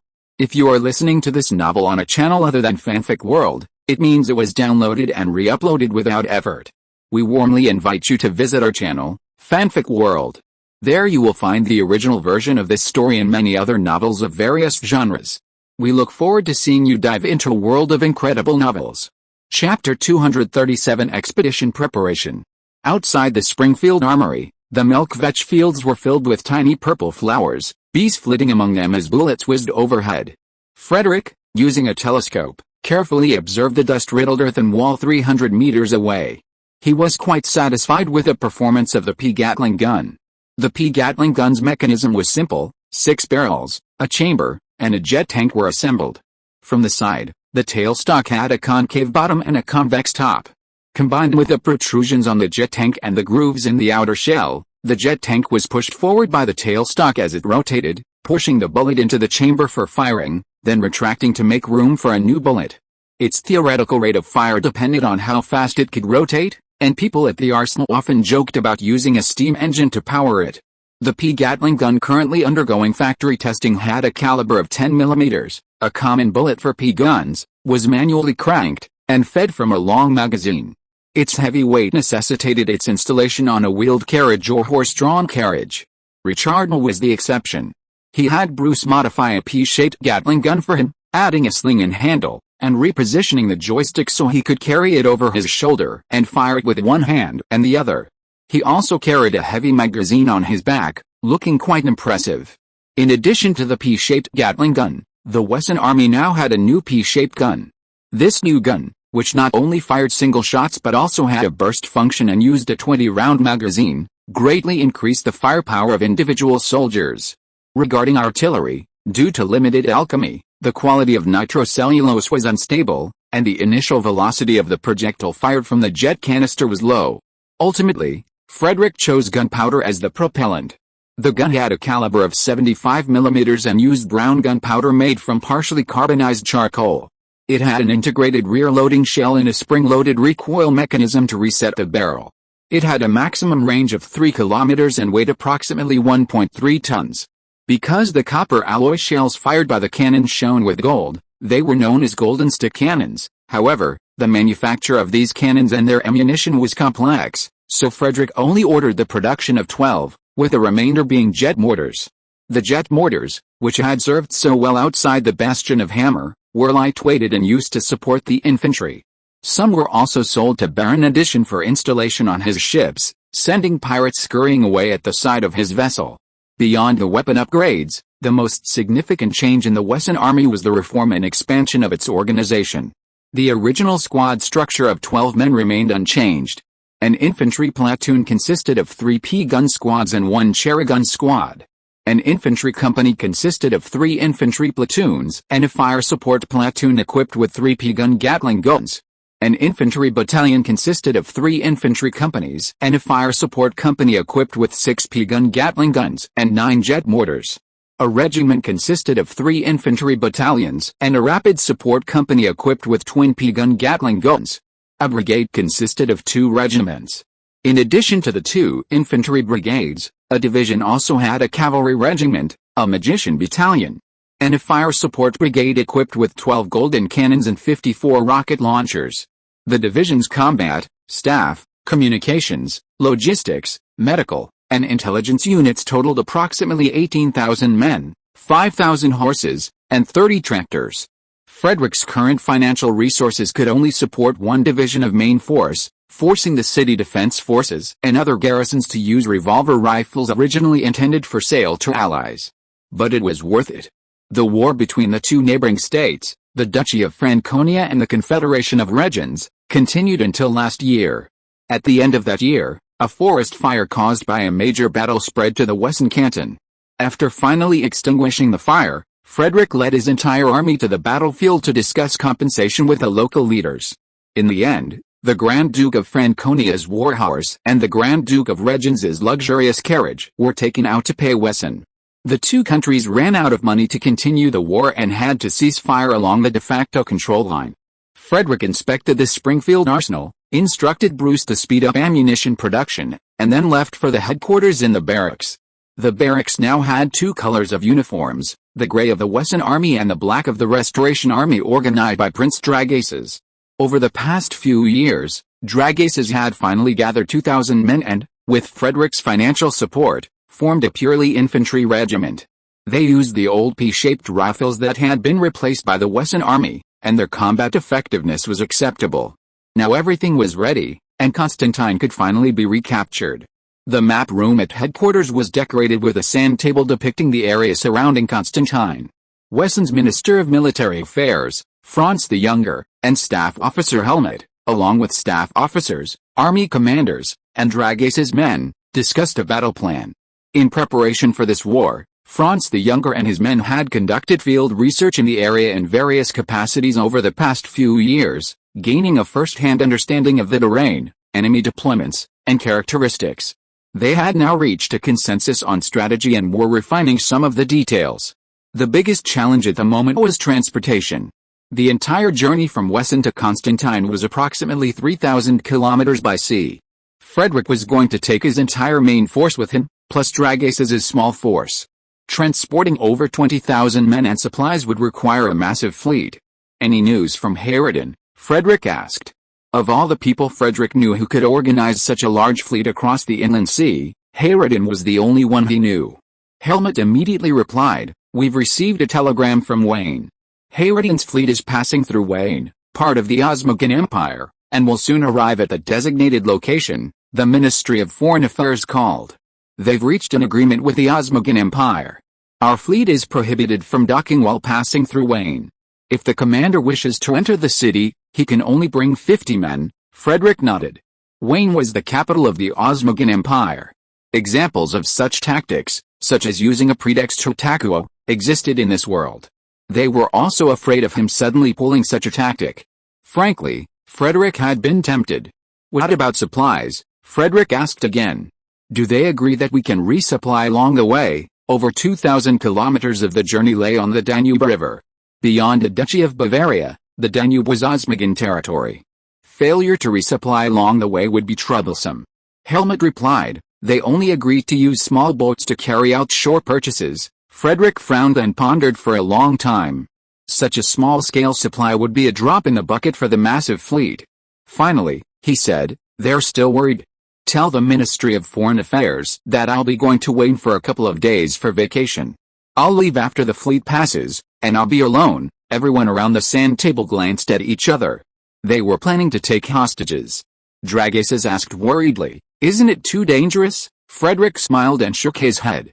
"No," he replied, "I have no grudge against the Osmogan Empire. I did them a favor by defeating the Piast Kingdom.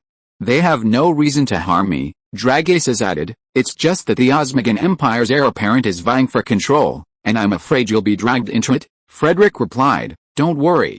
I'll just be there enjoying myself. I won't make any statement." Chapter 238 The Chaotic Empire. 1033, several inland cargo ships docked at the piers of the city of Venetian, unremarkable amid the forest of masts.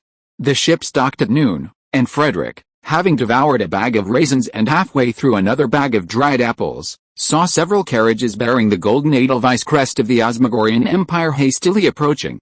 Frederick's brow furrowed slightly. Although he had promised a low-key visit, that was only a relative term. He had already completed the diplomatic formalities, and he was a duke in name only. Was this host's neglect a way of intimidating him? More importantly, his foreign ministry staff hadn't come to meet the ships. Was it due to some unforeseen incident, or was it caused by some unexpected event? Frederick began to survey the harbor and the distant city walls. While the terrain was flat, it was still quite far from the walls. The golden cannon would need to be positioned 500 meters ahead to accurately hit the walls. The carriages soon arrived at the docks, and a middle-aged man who resembled a butler stepped onto the gangway. Frederick glanced at the coat of arms on the butler's chest and frowned. The royal family and the nobility have their own rules, and butlers and servants are not randomly found. The powerful maids in Frederick's family are all daughters of officials, and ordinary maids and attendants are at least from wealthy families. Only his Afu is a little special, but he was also granted the title of baron last month. The royal family is even stricter. From butlers to cooks, all must be nobles, and they are not without inheritance rights. Even young errand runners must be barons with territory. With Frederick's knowledge of heraldry, the man who boarded the ship was just a knight. He couldn't even run errands in the palace. At most, he was a gardener. He felt that the royal family of the Osmoga Empire was not looking down on him, but insulting him. The Gatling must be moved 500 meters forward. The butler approached Frederick, bowed meticulously, and said in pulse, "Respected Mr. Charles, my master is waiting for you in the carriage." Frederick was startled, his mind racing. It seemed as if he had used this alias long ago, a fact only known to two people besides Psyche, who was using the alias Elizabeth. He nodded slightly, disembarked, and boarded the carriage. A young woman with long, dark blonde hair sat inside. Seeing Frederick sit down, she pouted and said, "HMPH, liar." Frederick simply smiled, handed him a half-empty bag of dried apples, and asked, "Would you like some?" Then, he gestured to the servants outside the carriage window, signaling that the luggage could be unloaded. The woman took the bag of dried fruit and, still pouting, asked, "Don't you remember my name?" Frederick pretended to be troubled and said, "Oh, let me think. First, let's rule out Teresa." Teresa angrily kicked him in the shin. Frederick frowned and asked, "Princess Teresa, I don't think we're that familiar, are we?" Teresa continued to pout, "I'm just angry. Angry at you, and seeing you makes me even angrier." Then, she took a handful of dried apples and ate them in big mouthfuls. Frederick was bewildered, unable to understand how he had offended her. A sudden thought struck him, and he solemnly asked, "Is this your personal intention, or the imperial family's?" Teresa looked even more indignant. "There's no imperial family's intention now. Who in the imperial family still remembers your coming today, like I do?" "They all went to wait for my father as soon as he fell unconscious." Frederick was taken aback, then understood what was going on. Ferdinand, the current emperor of the Osmagian Empire, had married 4 wives, all of whom he married after divorcing a previous wife. He now had 10 children over the age of 16 with inheritance rights, including Teresa. The problem was that the emperor's marriage was a political marriage, and the queens, including Teresa's mother, were tools for the royal family to deepen the relationship with representatives of local aristocratic groups. Now that the emperor was old and sick and had not yet decided on a crown prince, the local aristocratic groups began to push their own princes and princesses to compete for the throne. "What about you?" Frederick asked. "Aren't you going?" Teresa leaned back in her chair, as if she had no strength left, and murmured, "I just want to escape from this place. My mother is dead. She fell down the stairs and died. A month before her death, she had hunted a bear as tall as a room alone. She was such a powerful warrior, but she accidentally fell down the stairs and died." Frederick was silent for a moment and could only say, "My condolences." Teresa sighed deeply and said slowly, "My father had prepared a ceremony to welcome you. He was quite interested in you. But he fell into coma again in the morning, and the inner city was blocked again. If Marshal Hicks hadn't remembered you, I wouldn't have been able to come out to pick you up." Frederick had heard of the name Hicks. During the Battle of the Elbe, he was leading his army to confront the Piast Kingdom in Bohemia. He just didn't know why the Piast Kingdom did not pursue the victory after the defeat on the Elbe. While he could understand the chaos the emperor's fainting had caused in the local government, he hadn't expected it to be completely paralyzed, with not even a messenger to deliver. And it sounded like this wasn't the first time. With this thought, Frederick felt his current discussion about supply procurement was hopeless and he had to find another way. Teresa lost interest in talking, and silence fell in the carriage. The carriage quickly crossed a moat and entered the outer city. This area, presumably the commercial district, was bustling with activity.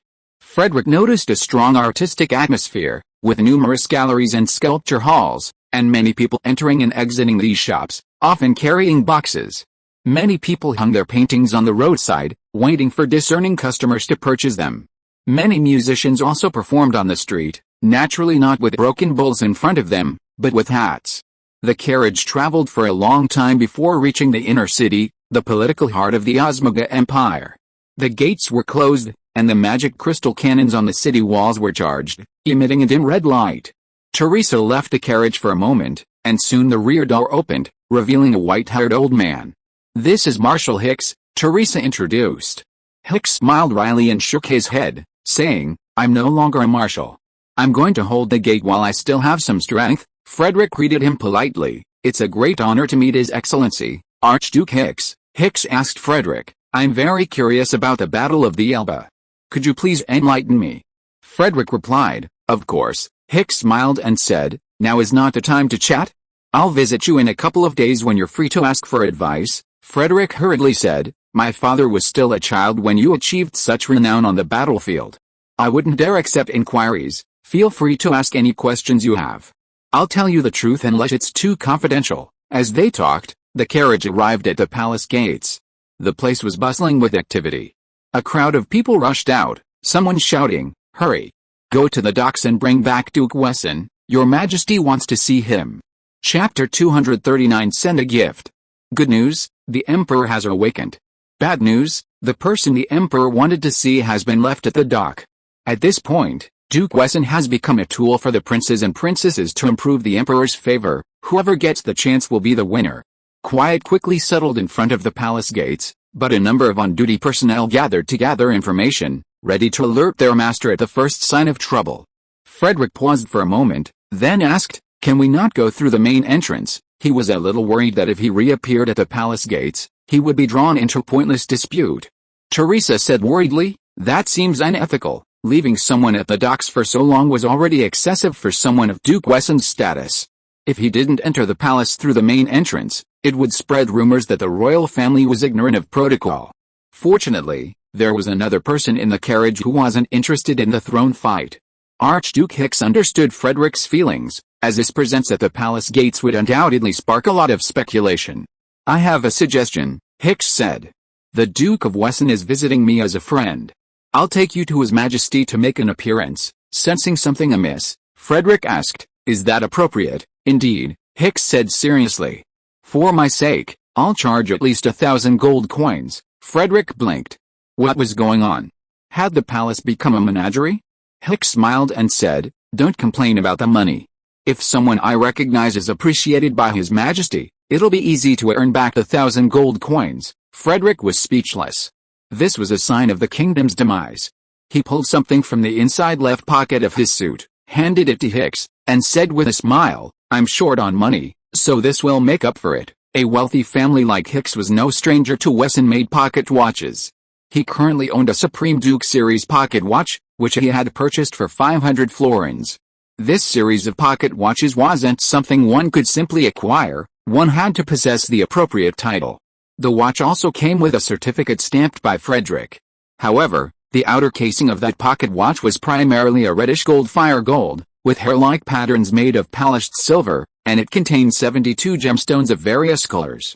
The pocket watch Frederick had produced was unremarkable. It looked like steel.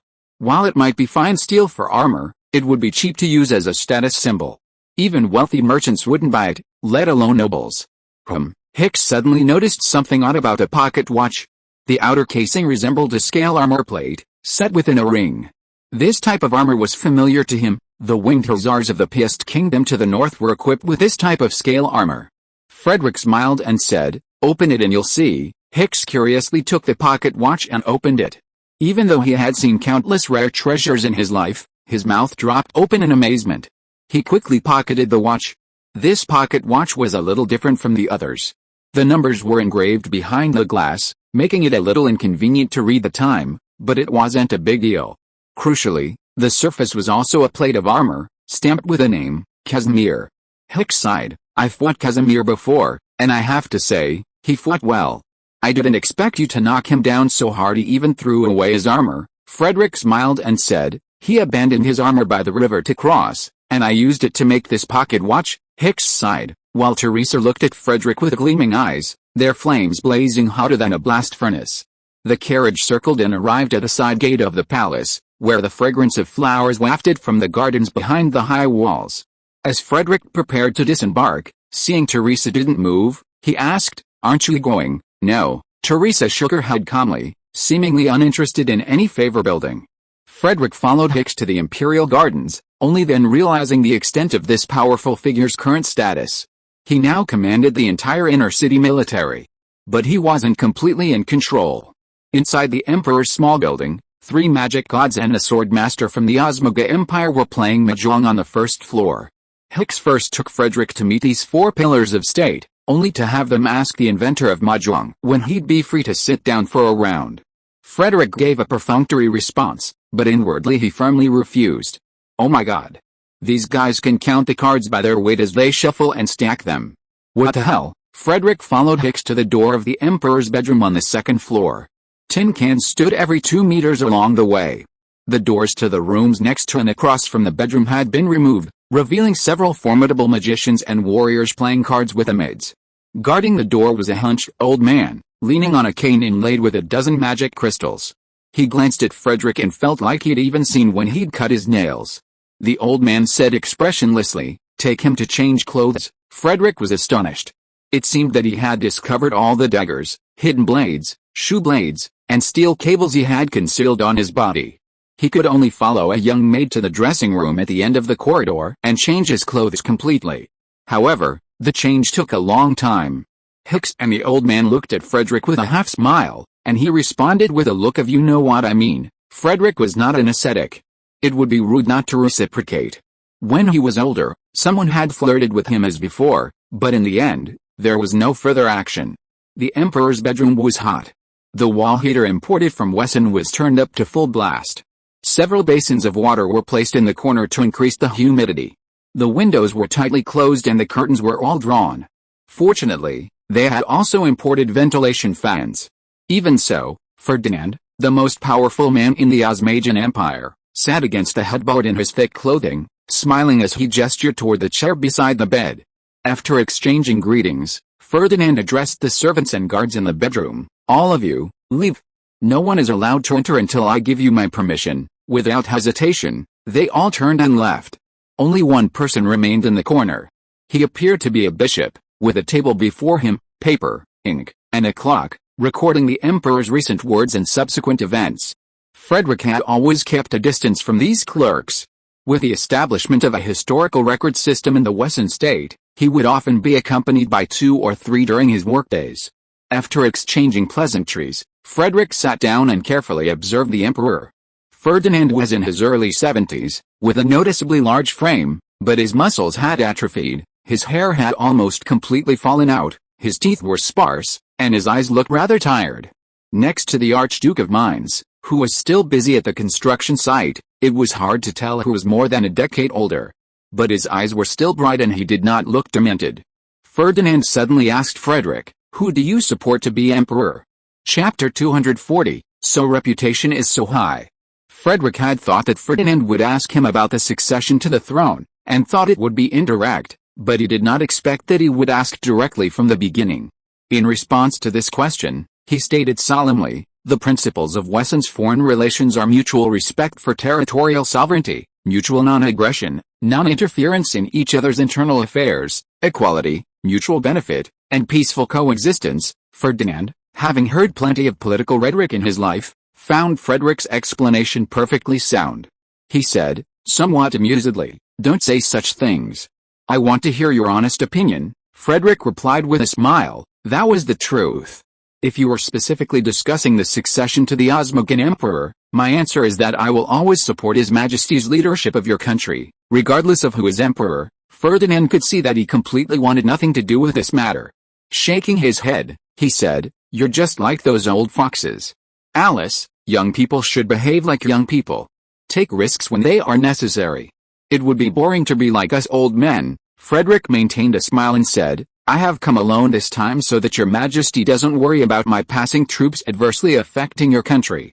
And to discuss supply matters along the way is also a risk in itself. If your Majesty tells me about the delicious food and beautiful scenery in Wayne, I'll be very interested." Ferdinand frowned slightly and asked in disbelief, "Is this why you've come? I heard you're supporting someone." Frederick was stunned and immediately asked, "Who said I supported him? Of all your heirs, I only met Therese once, 7 years ago.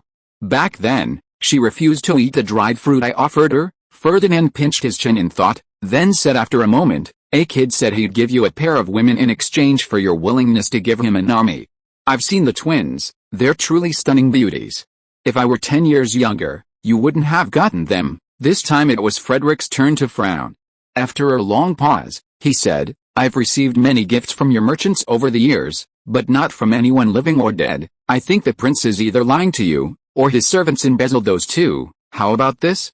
I'll have my family compile a list of gifts related to your country and send it over so we can check it out. He was unsure about this, unsure if it was true or just a scam. Then hurry up. Ferdinand seemed quite interested. I heard you supported several people. I thought you were diversifying your investments so you could benefit no matter who ascended the throne. Frederick blinked and asked in disbelief, you weren't just scamming me? Someone really said I was supporting them? Is my support that important? Ferdinand, surprised by his reaction, said, don't you realize how famous you are now? Frederick shook his head. Ferdinand saw that he didn't seem to be lying, and there was no point in lying, so he said, it seems you don't know. We have fought the Pest Kingdom for many years. We know they are a very tough opponent. We have suffered a lot at the hands of Casimir. You personally led 800 people to defeat Casimir's army of 100,000. When the news first came, we all thought you had formed an alliance and were acting to let us down. So we discussed with Hicks and decided that Hicks should not move in Bohemia to prevent you from launching a surprise attack. We also secretly deployed tens of thousands of troops, waiting to kick you when you kicked Hicks's ass. It was not until Casimir took his men to the east to rob some money and catch his breath that we were sure that you had actually defeated Casimir. And Valdemar of the Danmark Kingdom, he was very famous in the north, but I didn't expect you to kill him. Now in the north, even children dare not cry when they hear you are coming. Here, who doesn't admire and worship a hero like you? I have seriously thought about how to get you to work for me. I can't believe how many people here adore you, how many ladies and ladies long for a chance encounter with you. Teresa regrets meeting you before. When she learned I was interested in recruiting you, she quietly asked you if she could arrange a marriage. I considered it, but finally decided against it when I heard you were already engaged to the princess of the Duchy of Mainz. Teresa was furious. Frederick was stunned. He hadn't imagined his reputation was so high that ladies and ladies might come to him for raids. I see. Frederick understood. No wonder Marshal Hicks stayed put in Bohemia, instead of taking the opportunity to crush the Pest Kingdom. I thought it was due to internal issues within your country. I assure you, I have no interest in your succession.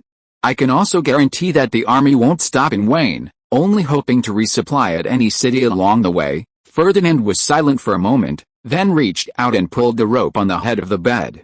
It was obvious that it was a specific signal. The door opened and Hicks walked in. Ferdinand said to him, in principle, I agree with the supply of Duke Wessen's army. The army cannot stay 50 kilometers upstream and downstream of Wayne City. You can discuss the supply points. That's it. Hicks didn't say much, took the order and left. Before Frederick thanked him, Ferdinand said, actually, I want to know which one you support. Frederick was stunned. Why? Ferdinand said calmly, let's not talk about this issue for now. For thousands of years, how many wars have been caused by heirs? In order to support their own heirs, war is often the most effective means. Only you don't care about this issue at all. I ask you, now that you are here, you will inevitably enter the vortex. What will you do if they want to cooperate with you? Frederick said without thinking, if it is a business discussion, then everyone has something to talk about. If it involves politics, I will make it clear what I said just now. Ferdinand asked him with a smile, what if they use emotions to win you over? My daughter, granddaughter and granddaughter are all very beautiful. They can do anything for the throne. Frederick also smiled and replied, emotions are emotions, interests are interests. If you take off your clothes, we won't talk about interests. If you put on clothes, we won't talk about feelings. Just come. Ferdinand stretched out his hand and gave him a thumbs up. Chapter 241 Making Big News. It was time to take the medicine. A maid brought a cup of medicine into the bedroom. Ferdinand made a bitter face like a child. Frederick was also shocked when he saw the cup on the tray. It turned out to be a draft beer cup, a 500 milliliter one at that, filled with red crystal-like potion, and the steam coming out looked like a flame. His heart skipped a beat. The fire element in this potion was almost as big as a fireball, the size of a finger. Is it really okay to drink it like this? Ferdinand took the cup and drank it all. His body shivered a few times, and his pale skin had some color. He leaned against the headboard with his eyes closed, his breathing became heavy, and his body trembled slightly. After about a minute, Frederick was thinking about whether to say goodbye first. Ferdinand opened his eyes, and he looked more energetic than before. Huh? He took a deep breath. I always feel uncomfortable when I take medicine, Frederick asked with some curiosity. Your Majesty, what's wrong with you? Can you tell? Ferdinand said helplessly. You guessed right, I was poisoned. Frederick was stunned.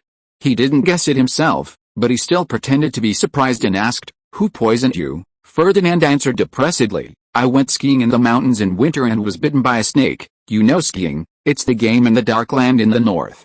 You step on a wooden board and slide down the hillside with thick snow. Frederick naturally knew how to ski, but he was even more surprised that there was a snake in the snow that could bite people. He couldn't help asking, what kind of snake is so powerful? It can be active in winter, Ferdinand replied calmly. It's the Ferdinand ice rock snake. Seeing Frederick's puzzled look, he explained, that kind of snake lives in the crevices of rocks in the mountains. It sleeps in the summer and comes out to find food at the foot of the mountain in winter. No one has ever come out alive after being bitten in the mountains in winter. It was not until I was bitten that people knew about this kind of snake, so they named it after me. There is a very strange ice element in the snake venom, and it will increase on its own, making me weaken with low blood pressure, so I fall into coma from time to time. Frederick thought about it. This strange ice element, could it be some kind of microorganism? At this time, Ferdinand said, for me, the greatest threat is the toxins in my body.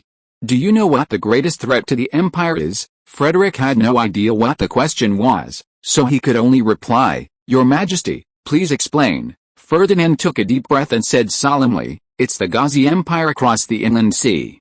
Those pagans are running out of money in the south and are starting to set their sights on the north. Your helmet proposed a theory of military geography, which is very inspiring to me. For the Ghazi Empire, the best way to attack north is to capture Constantinople, across the sea, as a bridgehead. After capturing Constantinople, the mountains to the west are too difficult to attack, and to the north lies the plains of the lower Danube. It would be unreasonable not to attack. Once the Ghazi Empire captures that area, they will advance upstream along the Danube. Frederick nodded slightly and said, if that's the case, the Ghazi Empire can rely on fighting to support their own forces and advance upstream to reach here. Yes, Ferdinand sighed. So I really hope you can support one of them, so that I can get your support then. My days are numbered, so it's no surprise I won't see your triumphant return. I mean what I said today, Frederick sighed.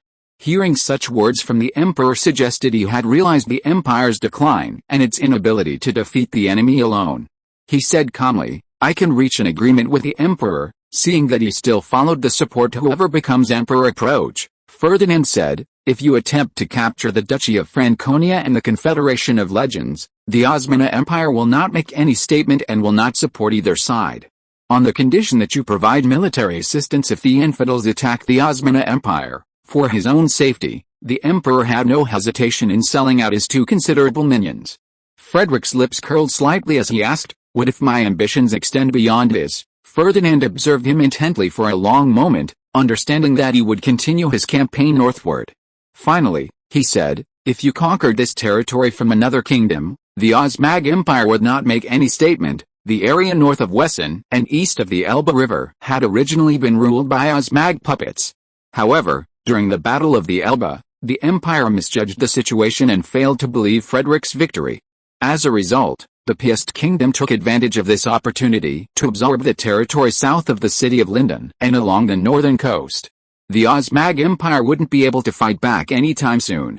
If Frederick could conquer this territory, it would be preferable to letting it fall under the control of their old rival, the Piast kingdom. However, this came with a condition. Ferdinand continued, if the pagan army attacks the Osmanli Empire, you will be required to personally lead your troops to support it. Frederick considered the Osmanli Empire's influence. If they kept quiet, it would be much easier for them to absorb the territory themselves. So he agreed, and the two discussed some details. They took a paper and pen from the clerk and signed the Wien Secret Agreement memorandum on the spot, setting the principles and leaving the details to professionals to discuss later. After putting away the memorandum, Frederick said, in my opinion, if you can determine the heir to the throne early and reduce internal friction, the empire still has hope. Ferdinand simply shook his head slightly. staring at him for a long moment before saying, "If that old man William had another child, you'd be hiding somewhere by now." Rudolph, that useless creature, grew up in the inner palace with everything going his way, a complete wimp. If his position as crown prince wasn't stable, he'd get enough training. As long as his abilities weren't too bad, even if he lost the war 10 years ago, he'd still receive a respectable evaluation if he performed well. Frederick nodded and said, "You have a point. It's undeniable that your children are capable of surpassing Rudolph by a wide margin in terms of political strategy, but this comes at the cost of the empire's strength." "Is it worth it?" "It's worth it," Ferdinand said, now brimming with confidence. "Only an emperor trained in this way can possess the means to control the empire." He then added, somewhat helplessly, "This has been the case with emperors throughout history. I won this position from my brothers. It's just that I have too many children, so the competition is a bit more intense this time." Frederick was speechless and grumbled, "Then why did you marry so many queens and have so many children?" As soon as he finished, Ferdinand sneered and shook his head, saying, "You don't understand politics. My 4 queens came from 4 different regions. Their descendants and I represent the bond between the royal family and these regions. Even if the children lose their bid for the throne, they can return to their mother's region to inherit their fiefdoms, which further strengthens the royal family's control over its vassals. If you study our royal family, you'll find that it's rare for 3 consecutive emperors to have spouses from the same region." He said this was no secret, it was a well-known rule among the nobility of the Osmanli Empire. It was just that Frederick, who had little contact with them, didn't understand it. Frederick was speechless. For that era, this kind of rule based on bloodline was indeed a good method. Not wanting to discuss politics further, he turned the conversation to economics, discussing the establishment of a telegraph network, mutual tariff reductions, academic exchanges, and transportation development. Ferdinand had been keeping an eye on the new developments in Wesseland, particularly the wireless telegraph technology that had blossomed in the Rhine Valley and along the North Sea coast. He agreed in principle to establish a telegraph network in his country, seamlessly connected to the entire network. He also hoped to secure Frederick's assistance in building several railways in the coming years. The 2 men then signed a memorandum of understanding on economic cooperation. Near dusk, the palace steward arrived to announce the banquet's arrival. Ferdinand said to Frederick, "You don't have a place to stay? Why not stay at Osnabrücken Palace, our hunting lodge outside the city? I'll cover all expenses according to my standards. Have fun as you please, and come chat with me when you're free. There's no one else I can talk to without a care in the world except you." Ferdinand couldn't help but smile wryly at the end. Frederick naturally agreed. After all, he'd be eating and sleeping at someone else's expense, and what good was that for him to spend time chatting with an elderly man? Later, His Majesty Ferdinand hosted a grand state banquet at the palace to welcome the Duke of Wesseland.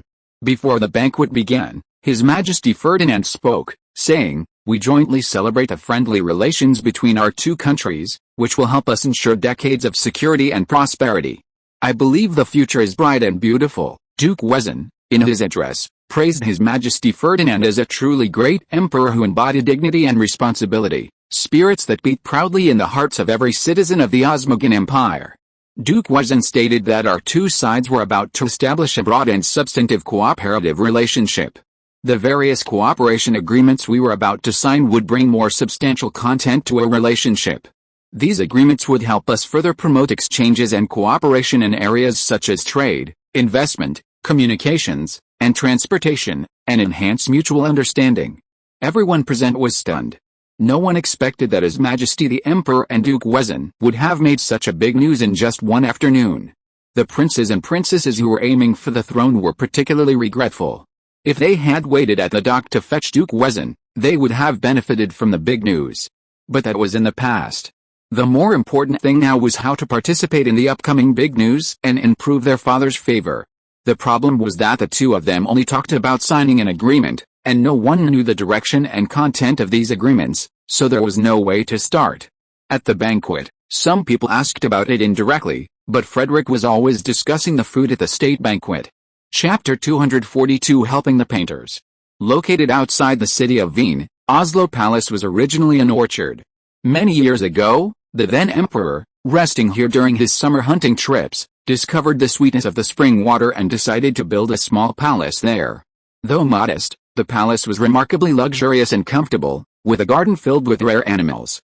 Frederick had come here to rest after attending a state banquet, joined by some of his entourage and members of the foreign ministry who had arrived earlier.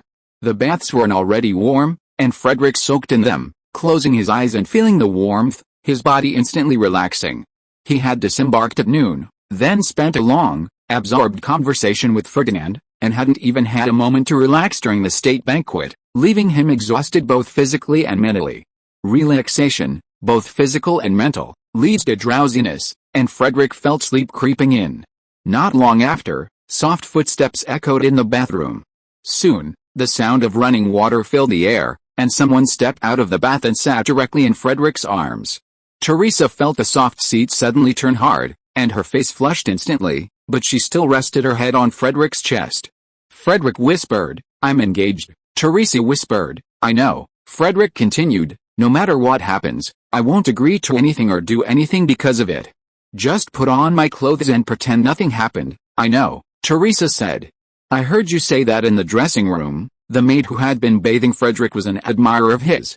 She had just attempted to use her position for inappropriate behavior, but she was still unconscious on the massage bed. "I don't ask for anything from you," Teresa whispered. "I can't give you anything. My fate is not my own.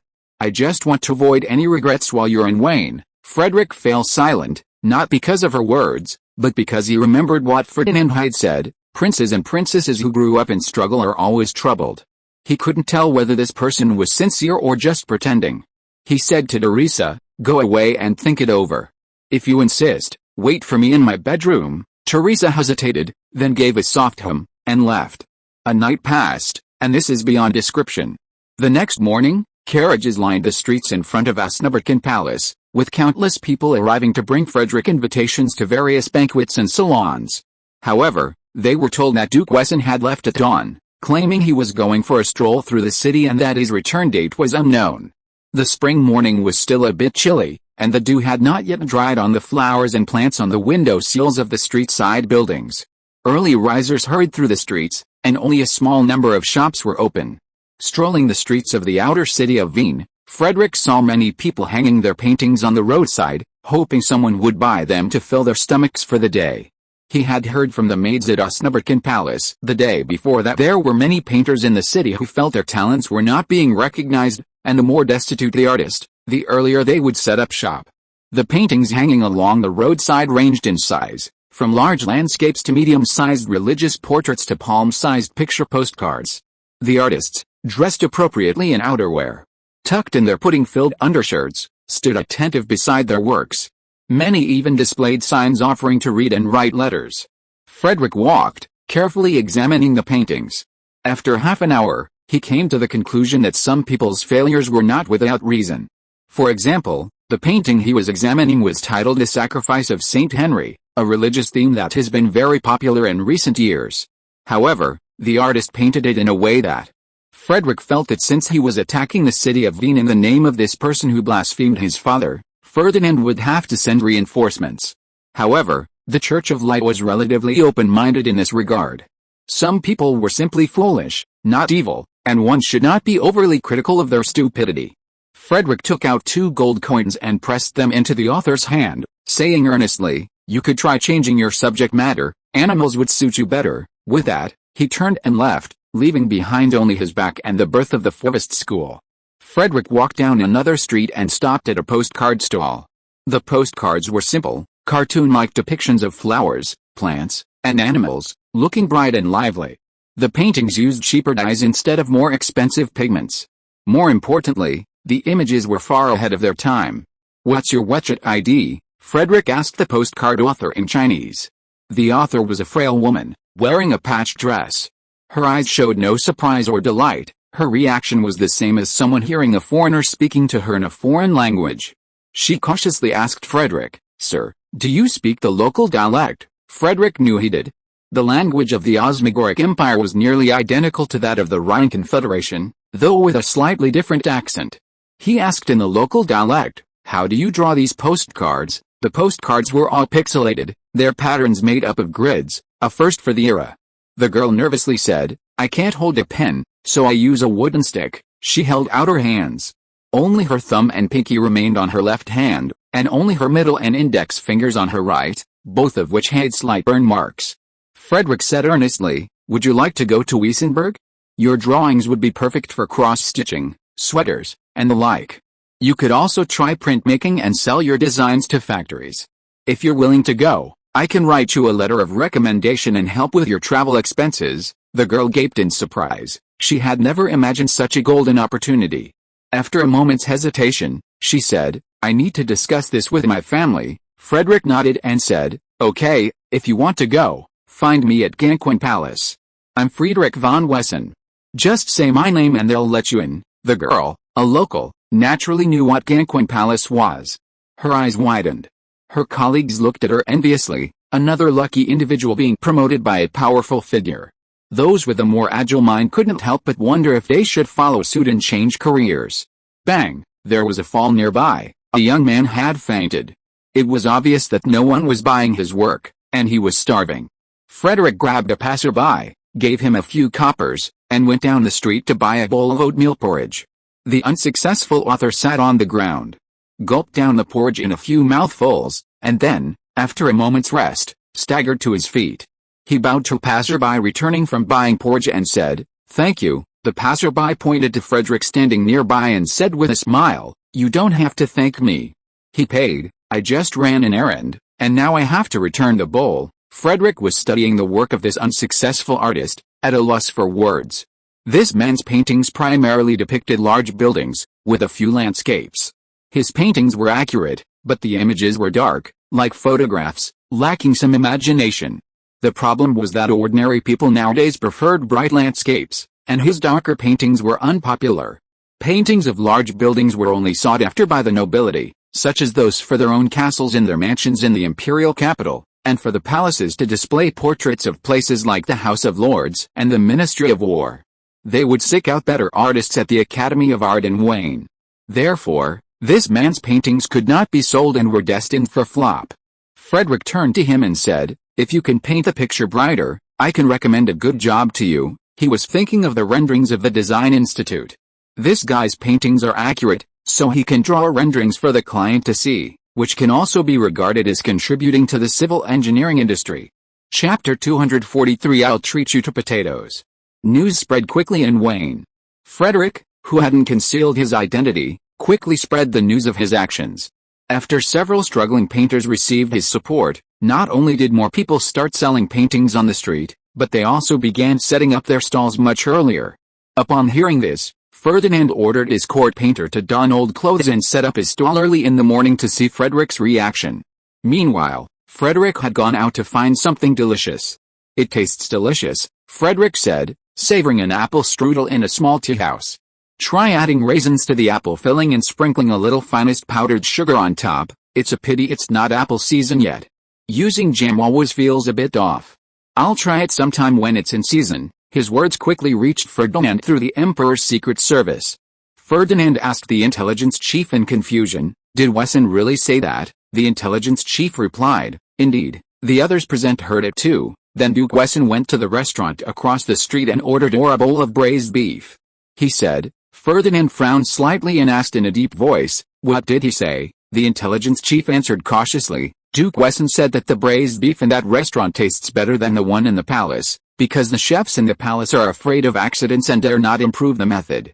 All the recipes have remained unchanged for hundreds of years and are very boring." Ferdinand nodded silently and asked, "You should know what to do next, right?" The intelligence chief immediately replied, "I know. I will shut up Duke Wessen and the people in that restaurant." Wayne City swear word. Ferdinand wanted to hide him. "I want you to buy one back. See if it is really better than the one in the palace. Also, buy back everything he said about eating and let me try it." The intelligence chief said with some embarrassment, "Duke Wessen also wants to eat Elizabeth potatoes today, and he is making them for others in a store." Ferdinand raised his brow and said, "Let's go and take a look." Frederick had introduced potatoes many years ago, and some people had taken them out to grow. As a result, some, unaware that the sprouts were not to be eaten, had gotten into trouble, leading to widespread rumors. The most widespread rumor was that these underground fruits were meant to feed Duke Wessen's demonic army, and that eating them would kill ordinary people. In the Osmega Empire, only farmers in the mountains grew some, city dwellers didn't touch them at all. There was a restaurant in Wayne City. The owner, who had married from Wesson last year, had stockpiled a cellar of Elizabeth potatoes, following the traditions of her hometown. However, less than 10% had been sold so far, and the rest was on the verge of sprouting. Frederick, who saw potato promotion as part of his efforts to increase Wesson's soft power, naturally wasn't indifferent to this situation. "Don't worry," Frederick said to his fellow villager, "I'll help you advertise." Joining Frederick today to enjoy the Tibetan cuisine were Teresa and several other young ladies. They were surprised to see Frederick enter the kitchen and cook something competently. Frederick wanted to start promoting potatoes with him. When Ferdinand arrived at the shop, he had just finished preparing the first potato dish, a snack. After paying his respects, Ferdinand looked at his youngest daughter and the other young ladies with a smile that made their faces blush. "It's great to be young," Ferdinand sighed. The small shop was almost completely filled with guards. Frederick squeezed through them and personally served a book-page Elizabeth potatoes. He said to the emperor with a look of frustration, "Your Majesty, you didn't tell me you were coming." "I'll give you my portion," Ferdinand smiled and said, "then you can have theirs." As they spoke, a guard behind the emperor took the potato in front of Ferdinand to test it for poison and ate a small piece. The guard paused and ate another small piece. Ferdinand said to him, "If you're taking advantage of this opportunity to eat, I'll have your father beat you." The guard replied solemnly, "Your Majesty, it's my duty." Frederick smiled and said, "From the perspective of the beneficiary, I wouldn't murder your Majesty. It wouldn't benefit me, and I'm worried someone might frame me." In recent years, several detective novels have been published in Wesson, selling like hotcakes. Several of the cases rely on who benefits from the victim's death to identify the perpetrator. With a statement, even if the emperor were to die, public opinion would largely clear him of suspicion. Frederick continued, "This dessert is very simple. Remove the sprouts and green, poisonous part of the Elizabeth potato, then cut the top into slices, leaving them attached at the bottom. Steam them and let them cool. Fry garlic, onion, and other spices in oil, then spread them all over the Elizabeth potato, including the center of each slice. Finally, bake them in the oven until the skin is crispy." His goal was to promote Elizabeth potatoes, so he naturally kept the recipe secret.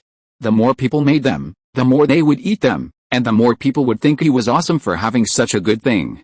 Ferdinand tasted a bite of the book-page Elizabeth potato and found it quite delicious, soft and perfect for an old man with few teeth like him. Meanwhile, Frederick went to make potato cheese pancakes. They were made by mashing boiled, peeled potatoes, mixing them with shredded cheese, spices, parsley, green onions, and salt, and then kneading them into pancakes. Finally, they were coated in flour, egg, and breadcrumbs, fried until golden brown, and served with red tomato sauce. Finally, for the main course, Frederick sautéed onions in oil in a pan, added a little ham and local spices, and then simmered the potatoes and meat together. To accommodate the emperor's weak teeth, Frederick added some meatballs. During this time, Frederick secretly told the landlady, "You can go home and buy some oyster sauce and add it to the stew. Don't tell anyone else, it's my family's secret recipe." The landlady nodded immediately. When the lid of the pressure cooker was opened, the aroma of Elizabeth's potato stew prompted Ferdinand to shout from the front, "Hurry up and serve it." The other guards in the store could only swallow their saliva and look at the poison tester with envy. They were all loyal to the emperor for generations and were eager to take on this dangerous task for him today. This time, Frederick made a big pot, and they could finally sit down and eat together. "It tastes quite good," Ferdinand said as he ate. "I didn't expect you to be such a good cook." Frederick just smiled. His cooking skills were forced upon him by Psyche. He wanted to learn magic outside the syllabus, so he could only make delicious food for her. He even made bubble milk tea, and eventually even Richardner learned the trick. Ferdinand asked him again, "This meal is not cheap, is it?" Frederick replied, "There are expensive ways to cook Elizabeth potatoes, and there are cheap ways to cook them. The rich will naturally think of making them in different ways. Soldiers in the army mostly cook a big pot of potatoes stewed with meat, beef, pork, and chicken in turn. Civilians also cook a lot of stews at home, and sometimes make mashed potatoes as a staple food. It's simpler at the relief station, just cook it directly in water." The guard who had tested the poison just now was amazed when he heard this. He was arranged to join the army by his family when he was a teenager. Although he was a small officer, his food was not much better than that of a private. Whatever was available was stewed in one pot. It was nothing like Duke Wessen's side, where even privates could eat such delicious food. Ferdinand noticed something else and asked Frederick, a bit puzzled, "What's a relief station?" Frederick replied calmly, "In recent years, many people have come to us looking for work. Many don't have much money, and if they can't find work, they'll go hungry. So, I opened a relief station so that everyone who goes can get something to eat and stay afloat." Ferdinand shook his head and said, "Those lazy people who don't work go to the relief station. I'm not trying to bankrupt you." Frederick smiled and said, "Don't worry. The only food they get there is boiled as a beef and potatoes and the water they boiled in. That's fine for 2 or 3 days, but it's unbearable to eat only for a long time." They also help arrange work. If you do things like sweeping the streets or collecting garbage, you can earn more cheese. If you have skills, you can get a certificate from the guild to eat well for a month while you're still working. Ferdinand listened and said, "Even so, the expenses are huge. There's no daily food ration, which makes it easy for the people below to cheat." He had been emperor for so many years that he was too familiar with the people below him. Things that could be done with 100 gold coins actually required at least 500 gold coins to be barely done. "It's not a big deal," Frederick said with a smile. "Elizabeth, potatoes are very cheap in our place. If you sell them too little, you won't make much money. If you sell them too much, you'll be discovered. There are also monks from the church watching. To be honest, the money is well worth it. The security in the city has improved a lot. There used to be people stealing bread, but now there are none." Hiss. Ferdinand looked at Frederick in disbelief. "So there are no poor people there? How is that possible?" Frederick shook his head. "At most, no one starves to death, and no one freezes to death in the winter. Many families can't eat meat every day. In the village, a family can only eat a chicken every 5 or 6 days. And the chicken is cooked in the pot every day. In the past few days, only those who worked in the fields could get a little meat and soup. The children could barely get an egg a day, and on the last day, the whole family had to eat bones. As for clothes, everyone can barely have a thin cotton coat, but in families with many children, they have to give the clothes that the older children can't wear to the younger ones. That's not enough." Ferdinand almost jumped up. "Not everyone in Wayne has chicken soup and eggs every day, and cotton coats to wear," Frederick said awkwardly. "That's not enough. My goal is to ensure that every household can eat a chicken every day and every family has a bicycle." Ferdinand was so angry that he didn't want to talk. Their conversation quickly spread through the store guards and the young ladies who had followed Frederick out. Many people gained a new understanding of the wealth of Wesson State, and some even had other ideas. If you are listening to this novel on a channel other than Fanfic World, it means it was downloaded and re-uploaded without effort. We warmly invite you to visit our channel, Fanfic World. There you will find the original version of this story and many other novels of various genres. We look forward to seeing you dive into a world of incredible novels. Chapter 244, In-Depth Cooperation. "What?" Frederick exclaimed in surprise. "Some of you are proposing to attack the canton of Wesson?" His mouth twitched. The person who brought this news was Teresa's half-sister, Princess Marie. Marie was in her early 20s, the youngest daughter of Ferdinand and the third empress. She was also a captain of the Fire Dragon Knights of the Osmega Empire and had close ties to the military, so this was likely true. She gloated, "Haha, who told you the other day that your territory was so rich?" Naturally, some people would take risks for the money. Frederick smiled, undeterred by what he was doing. "It's okay, come on." Mary reached out and brushed the gray hair away from her cheek. Looking deeply into his eyes, she asked, "How can you thank me for bringing you such important news?" Frederick's lips curled slightly, and he glanced at the sunset outside the bathroom window. One hand gently stroked her hair, the other slowly tracing the scar on her left neck. He replied seriously, "You don't need to sleep tonight. Sunrise and sunset, no need to elaborate." At lunch the next day, the two, elegantly dressed, began discussing business opportunities. Mary stated bluntly, "I'm looking to purchase a batch of weapons and military supplies. I want the military weapons you're currently using. I'll pay with water and ice magic crystals." Frederick was quite fond of this princess, who never minced words and acted without hesitation. Mary wasn't a powerless princess like Teresa, but a count with vast territories and experience leading troops in battle. Besides the scars on her neck, she also had over a dozen arrow wounds on her front, several sword wounds, and 2 serious spear wounds. For such a princess to want to purchase a large amount of weapons made Frederick think of Xuan Wugate. Who are you purchasing on behalf of? Frederick asked her. The Osmoga Empire? The Order of the Fire Dragon? Some interest group? Or yourself? Myself, Mary answered while eating stewed potatoes with beef. My fiefdom is in the south, and Venice is not far across the sea to the west. Those guys who stink of money always want to kill me so that they can occupy the entire Bay of Blue. Most of my injuries are caused by them. Frederick nodded slightly and said, it's the area on the Istrian Peninsula. I passed by once a few years ago, Mary said. Yes, the people over there are relatives of my mother, and they all listen to me. Frederick sighed. I heard your story there. Those are the scars you earned, right? I wished I could meet you then. Mary smiled and said, haha, you see it all now. But I was recovering from my injuries at that time, so you couldn't see it. Frederick thought for a moment and asked, is the Emperor aware of this transaction? Mary said very open-mindedly, just say it. You don't have to worry about anything. You have seen the scar on my stomach. I will not be able to have children in this life, so the competition for the throne has nothing to do with me. My main focus now is to participate and make the show more exciting for my father, otherwise you would have gotten away with it yesterday. Now all I want to do is to kill those people in Venice. If I can't kill them, I will disgust them to death. Frederick was stunned.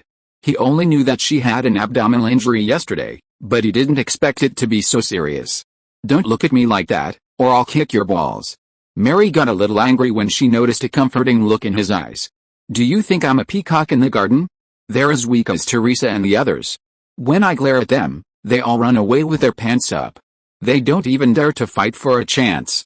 They just wait for others to give them charity, no matter if they are men or power. I guess Teresa probably told you that she was scared by the death of her fourth aunt and wanted to escape Wayne City, right? The death of her fourth aunt was a tragedy, but it's not difficult to find out who did it. My fourth aunt was a good person. My mother even asked me to go to the monastery and told me that I could help Teresa. In fact, my father had already investigated everything clearly at that time. The murderer had his legs broken by my father himself and has been under house arrest until now. He just wanted to train Teresa.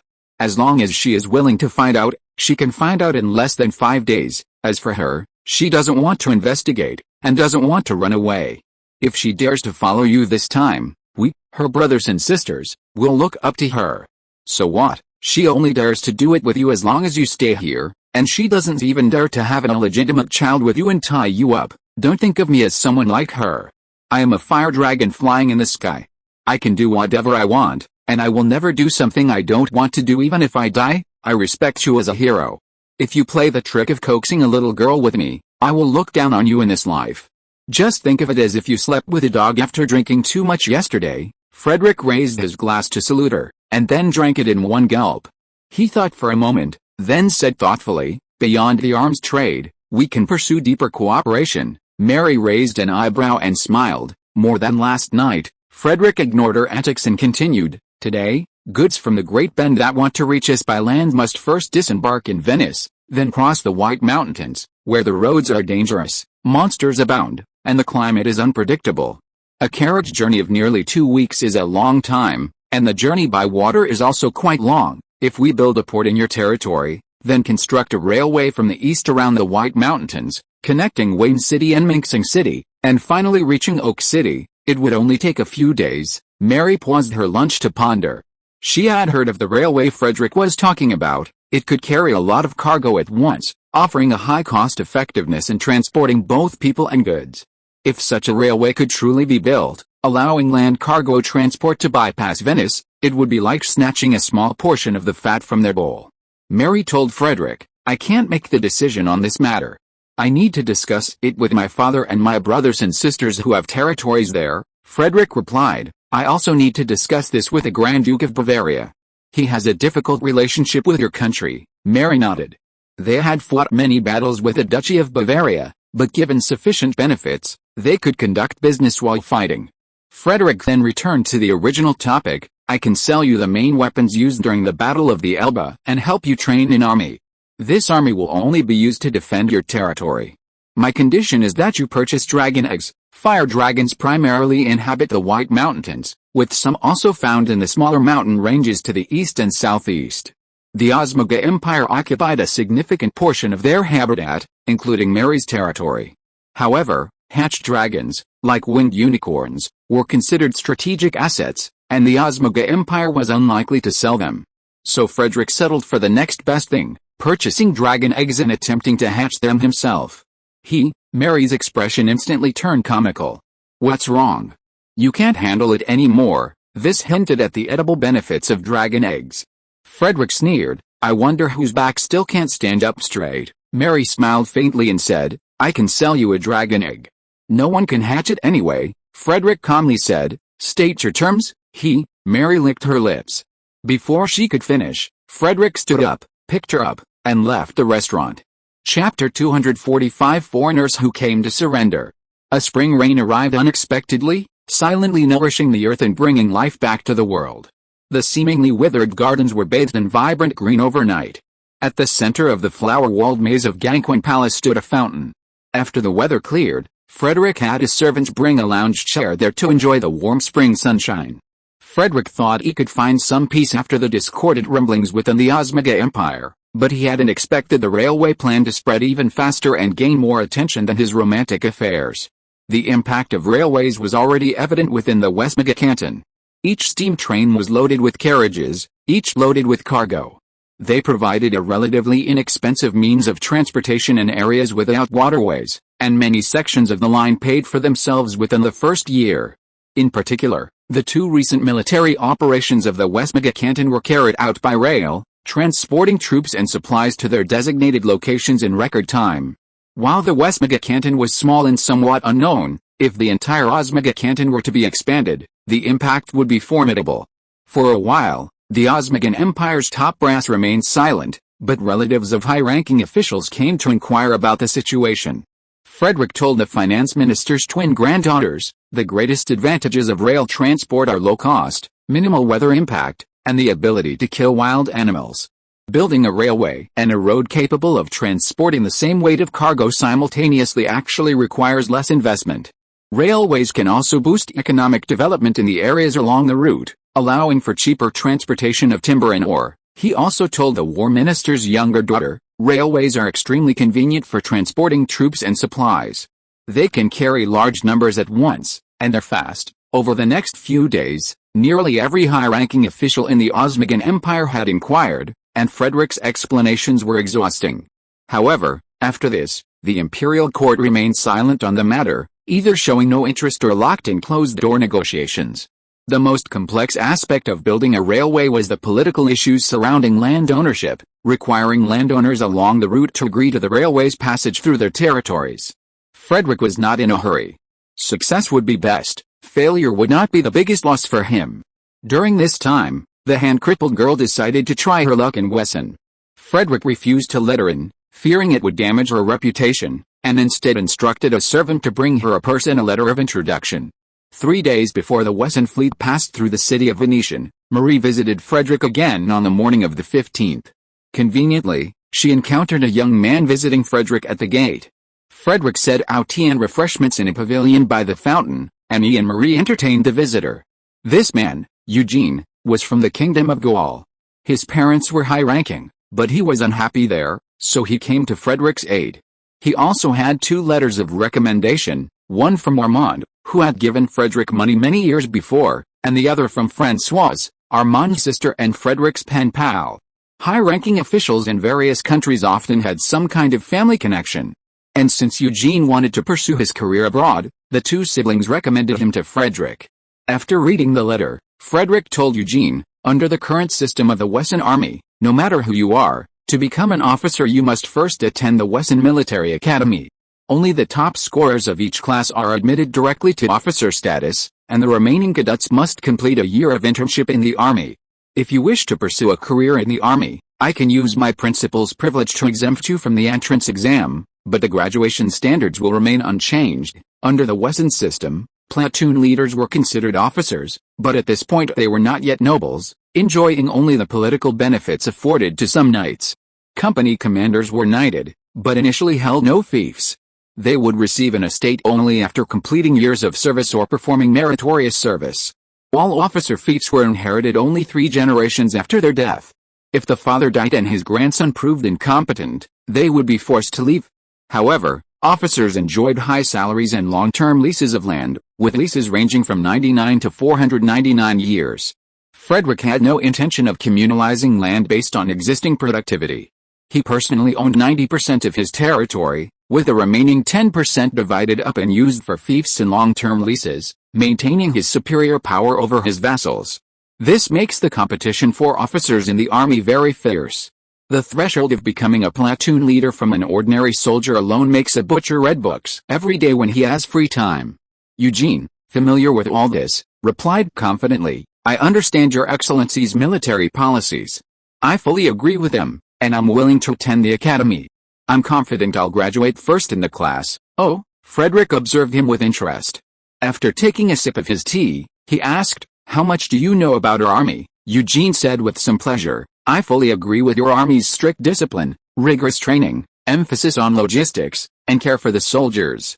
I practice the same in my own army, but it seems out of place with the other officers." He then spoke indignantly, "I improved my troops' rations, giving each soldier an extra onion, a piece of cheese, and a sausage every day. The other officers thought my actions would cause dissatisfaction among their soldiers and undermine the unity of the army, simply because I didn't embezzle the ration funds like they did." Later, they wrote anonymous letters to His Majesty, accusing me of embezzlement. Fortunately, His Majesty was wise and knew that my family was wealthy, and I had always had no financial needs, so he ignored them. I had my soldiers train every other day, and then I got another anonymous letter, because other officers only trained every 5 or even 10 days. The excuse they used was that I was colluding with the people of Lisenberg, exhausting their troops and making them unable to fight. You know what happened? The Lisenbergers launched a major counterattack, ambushing us at night and driving us all to the harbor. My army was the only one still organized, taking advantage of the rain and holding out for a while at the pass outside the city. If the magisterium and Armand's men hadn't just arrived to relieve them and rushed over as soon as they disembarked, I would have died there."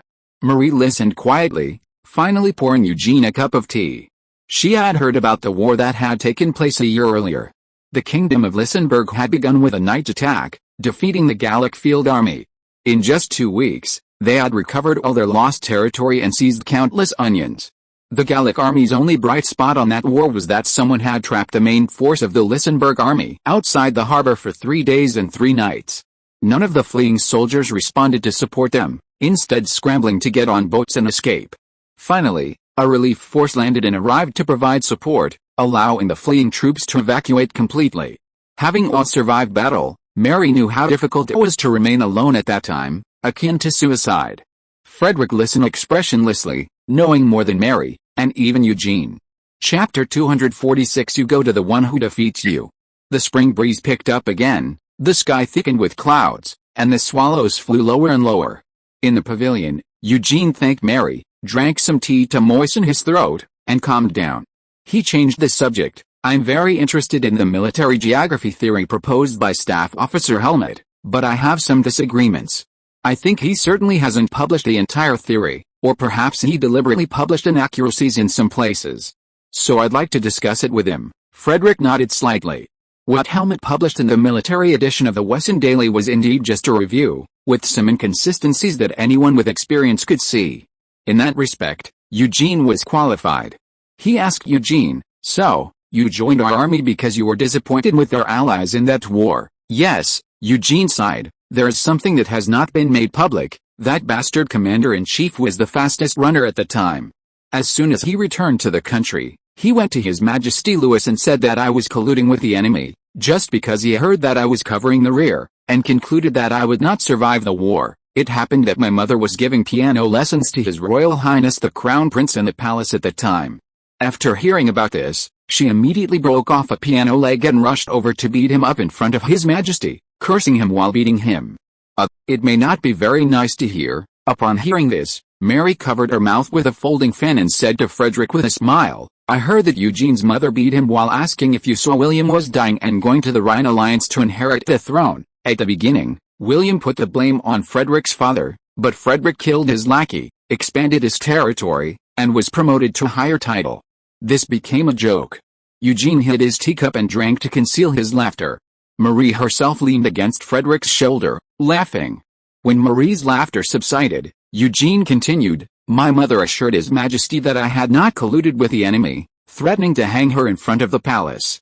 It was Armand, the magisterium, and the other officers who returned who testified on my behalf that I was saved from unjust accusations, but that bastard's family held a position comparable to mine. The last tangible punishment they received was still my superiors in the army, while the others who escaped were still officers. I found it tedious, so I resigned from the army, thought about it, and decided to join you. Frederick remained silent for a long moment, making Eugene fear he would reject him. I welcome you, but whether you will join the Wesson army or not will be determined after you hear what I have to say next, Frederick suddenly said. Frederick's expression grew serious, and he said solemnly, I participated in that war. Of course, I was on the side of the Kingdom of Luxembourg. What? X2 Not only Eugene, but even Mary looked at Frederick in surprise. Wesson had no presence in the war from beginning to end, the two places were so far apart, yet Frederick claimed to have participated. It was puzzling. Eugene thought seriously for a while, and suddenly he realized and murmured, so that's why we lost. You know everything about our port. As long as you tell the people of Luxembourg, they will be invincible. Frederick nodded slightly, then asked him. Are you still willing to join us? Eugene said hesitantly, I am willing, but are you willing to trust me? Aren't you afraid that I will leak your information? Frederick said disdainfully, what do I have to be afraid of? Even if I open it to others, so what? Before you learn from me, don't embezzle military rations. Mary covered her mouth with a feather fan and joked, the Gallic army's pot of onions is not full, but a pot of onions is invincible. Eugene helplessly echoed the joke with a wry smile, picked up the tea and drank it in one gulp, adjusted his mood, and said to Frederick seriously, I am still willing to join your army, because my ideas coincide with yours. I want everyone to know that such an army is a truly powerful army. Frederick extended his right hand to him and said solemnly, welcome to join us. I believe this is a place where your thoughts can be sublimated and become reality. My army will pass by here in a few days. You will first serve as a trainee staff officer and act with the staff. You will have the right to make suggestions during the war. Whether you can convince the staff officer, deputy commander, Prince Dragaces and me to adopt your suggestions depends on your ability. Eugene shook hands with Frederick excitedly. He didn't expect that he would be able to enter the center as soon as he joined. This was a very high starting point. But Frederick laughed and poured cold water on him. But you're not an officer yet, just a common soldier. In the Wesson army, you're a soldier in lieu of officer, but your pay and benefits are the same as officers, and you'll have to attend military school after the war. Eugene was stunned for a moment, then said, that's okay, it's as it should be. Frederick then said, the general staff ship won't pass through Wayne until the 4th day. You can board in and report to Staff Officer Helmet. He'll make the arrangements. By the way, he was the one who primarily drafted the plan for the Luxembourg army's attack on you last year. The original plan was to surround you in the harbor, capture all your prisoners, and we'd get half the ransom. But because you stalled, that final step wasn't achieved. Eugene gaped in surprise, a little panicked, wondering if he'd get a beating. The appointment was settled, and Frederick had his servants grill skewers nearby. They ate and chatted, with Eugene discussing the local customs and asking about Armand and Francoise's recent situation. After Eugene had his fill of barbecue, he saw it was starting to rain, so he made an excuse to slip away. He had rented a hotel in Wayne, so staying a few more days wouldn't be a problem, but if some rumors started spreading here, it would be a big problem. The spring rain soon fell, and Mary had the servants clean up the pavilion and leave. There's something I can't understand, she asked, sitting on Frederick's lap. Why did you help the Kingdom of Luxembourg and offend the Kingdom of Gaul so badly, and even say it out loud? Frederick simply hugged her gently, his hands not touching anything else. He said tiredly, 2 years ago, King William's health deteriorated, and he was unable to move. His last decree was to seek a princess from the Kingdom of Gaul to marry Rudolph. The Kingdom of Gaul immediately agreed, and the woman was a niece of their king. The wedding will be next year. Mary understood what he meant, and also heard his fatigue. Thank you for your hard work. Mary gently kissed Frederick on the forehead. Frederick asked her with a smile, do you understand what I mean? Mary reached out and pinched his face, and said with the same smile, don't underestimate me. Chapter 247 Let's go and see. It was dinner time, and the palace dining room was filled with fragrant aromas. The candles on the candlesticks shone brightly, making the grease on the dishes glisten. Ferdinand glanced at his children on either side of the table, counted them twice, and said with a smile, "It's been a long time since we've all been here like this." The princes and princesses closest to the emperor laughed and turned to look at Marie and Teresa, who were at the end. Marie sipped her soup nonchalantly, while Teresa blushed and lowered her head. The eldest prince shook his head and said, "Ah, Teresa, if you had insisted then, we would have helped you." Teresa pretended not to hear him, sipping her soup in small sips. Then Marie said to Ferdinand, "Father, I'm going on a trip in a few days." Ferdinand and Marie's brothers and sisters immediately understood what was going on and smiled at her. The fifth princess exclaimed in surprise, "Is he really as powerful as the rumors say? Why do you want to leave him?" Mary replied nonchalantly, "You'll find out if you try. Get lost." The fifth princess cursed with a laugh. "That bastard bought all my wool at a very low price. I wish I could tie him up, cover him with salt, and throw him into the sheepfold." Ferdinand calmly asked her, "Are you going alone or with the army?" Mary replied, "I'll go alone, and if you agree I can take the fire dragon with me, that would be even better." She was her own, but the fire dragon belonged to the empire. Mary knew the difference. Ferdinand put down his spoon, tapped his right hand lightly on the table, and began to think seriously. The others stopped eating, awaiting their father's decision. Only Mary continued to eat and drink without a care. She wasn't asking Ferdinand's opinion, just a word. Ferdinand understood her reaction and asked seriously, "Did he ask you to go, or do you want to go yourself?" Mary replied, "Frederick orchestrated Lisenberg's defeat of Gaul last year, and I want to see what his army looks like." Ferdinand had just picked up the spoon when his hand trembled at her words, and the spoon fell to the table. With the exception of Teresa, the other princes and princesses looked at Mary in surprise. "Are you kidding?" The eldest prince frowned tightly. There was no news before, and what benefit does this bring to him? Of course there are benefits. The second princess sitting opposite him had a gloomy expression. "It seems that the royal marriage between the Rhine Alliance and the Kingdom of Gaul has made the nobles in the Rhine very dissatisfied. I guess Duke Wesson is just an apparent leader, and the nobles involved behind the scenes are probably not just from the upstream areas." The third brother stroked his beard and sneered, "The Kingdom of Gaul is arrogant. Although Rudolph is not smart, it is still too naive to rely on a woman to interfere in the affairs of the Rhine Alliance. It would be fine for the Kingdom of Gaul to do this when the morale of the Rhine Alliance plummeted just after the Lowland War. But after the Battle of the Elbe, the confidence of the Rhine Alliance has returned. It's good that they don't cause trouble for the Kingdom of Gaul." The fourth brother narrowed his eyes slightly and said to Ferdinand, "Father, I will go to visit Gaul. If the Rhine and Lisenberg attack Gaul from the east and west, it will be very difficult for Gaul. The Anglian countries to the north of the strait will definitely join in because they have a tradition of looking for trouble with Gaul when they have nothing to do. I heard that the Crown Prince of Gaul doesn't have a crown princess yet. I think the ninth sister is a good choice." After saying that, he raised his right hand and pinched a flying dinner knife with 2 fingers. Then he wiped his hands with a handkerchief in frustration and said to the ninth sister, "If you want to throw the dinner knife, just throw it. Can you please not cover it with jam before throwing it?" Mary said to her elder sister from the same mother, "Sister, next time, spread sesame paste on it before throwing it." Their brother glared at his 2 sisters and said, "That's too much. It's not good to waste food. Just cook it until it's red hot." The fourth brother glared at the eighth brother, who was really going too far. The fifth princess, who had the same mother as the fourth prince, also said to Ferdinand, "Father, let my brother and I go together. I will teach that Gallic princess a lesson. Her technique is too rough and she doesn't know how to do it step by step. How can someone shout about holding the wedding in the new palace before she even gets married? And it's even more luxurious than the Gallic palace?" No wonder Duke Wesson and others wanted to stab the Gallic kingdom in the back, but changed their minds this year and hoped the child would be born in the new palace. Ferdinand watched silently as his children showed off their talents in front of him. Only Mary, who did not participate in the succession to the throne, continued to eat her dinner leisurely, and Teresa kept her head down and remained silent as usual. After everyone finished speaking, Ferdinand asked Marie, "Marie, if there were ever a war between us and Duke Wesson, what would you do?" Marie answered firmly, "I would defeat him on the battlefield." The fifth princess teased Marie, "It seems you haven't won these days. Did Teresa not help you?" Marie glared at her and said, "Then you come and help." After the children calmed down, Ferdinand said to Marie, "Go ahead. Be careful. Take your dragon with you." Marie immediately laughed, stood up, and solemnly thanked her father. After the family finished dinner, Ferdinand asked Teresa to take him back to his quarters.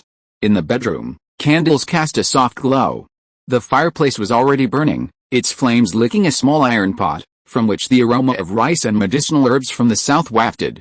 Ferdinand sat on the edge of the bed and solemnly addressed Teresa. Wesson will remain in Wayne for 10 more days. This is your last chance.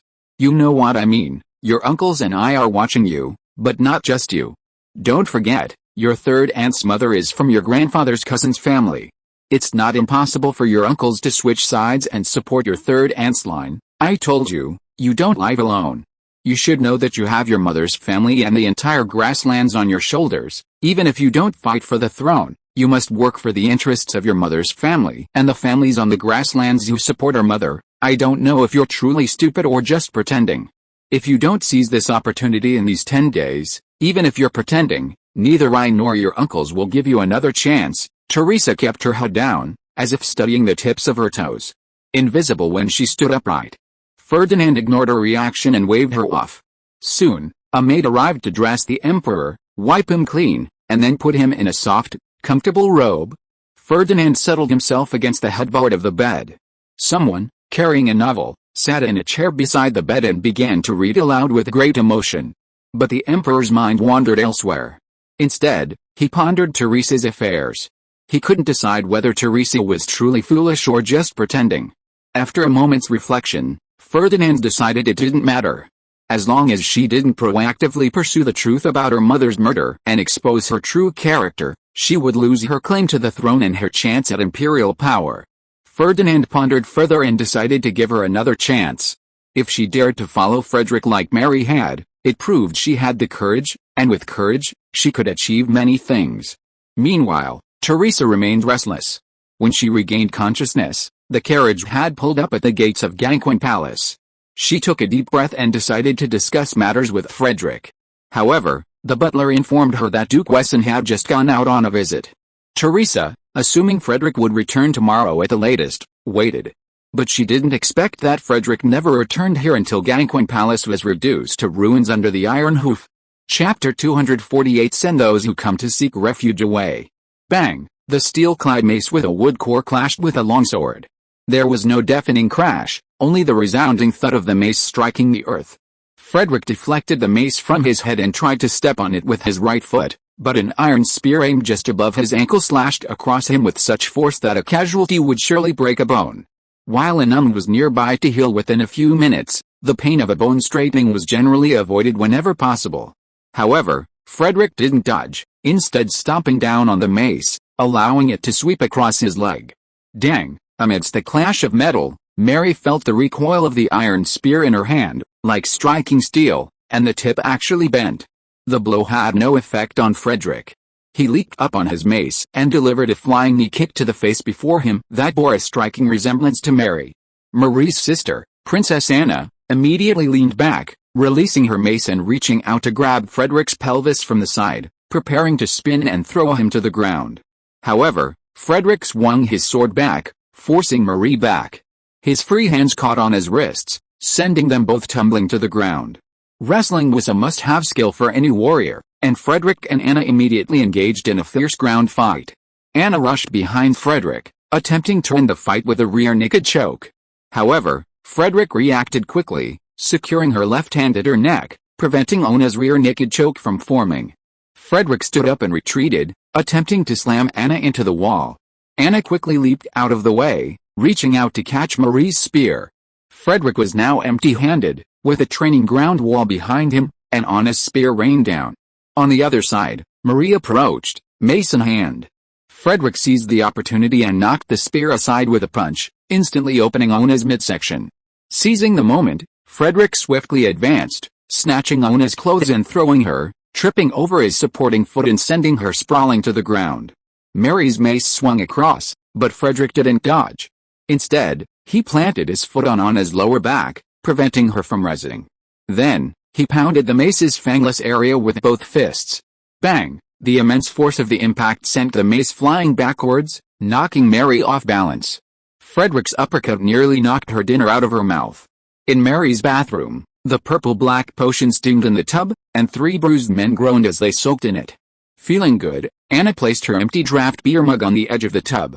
I haven't felt this good in ages. She pulled a towel from the tub and applied it to the dark circle under her left eye. Like her, Frederick had just drunk a large glass of blue potion, and a chill spread from his stomach to his entire body. Combined with the water outside, which was practically enough to kill a pig and remove its hair, it was a sensation I couldn't describe.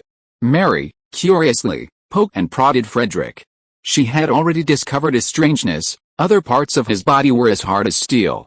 Ignoring Mary, Frederick said to Anna, "I didn't expect a princess to be so proficient in martial arts." Anna waved her hand, saying, "There's no need to be so polite now." Mary, with a sly smile, said, "You'll be fine later, too."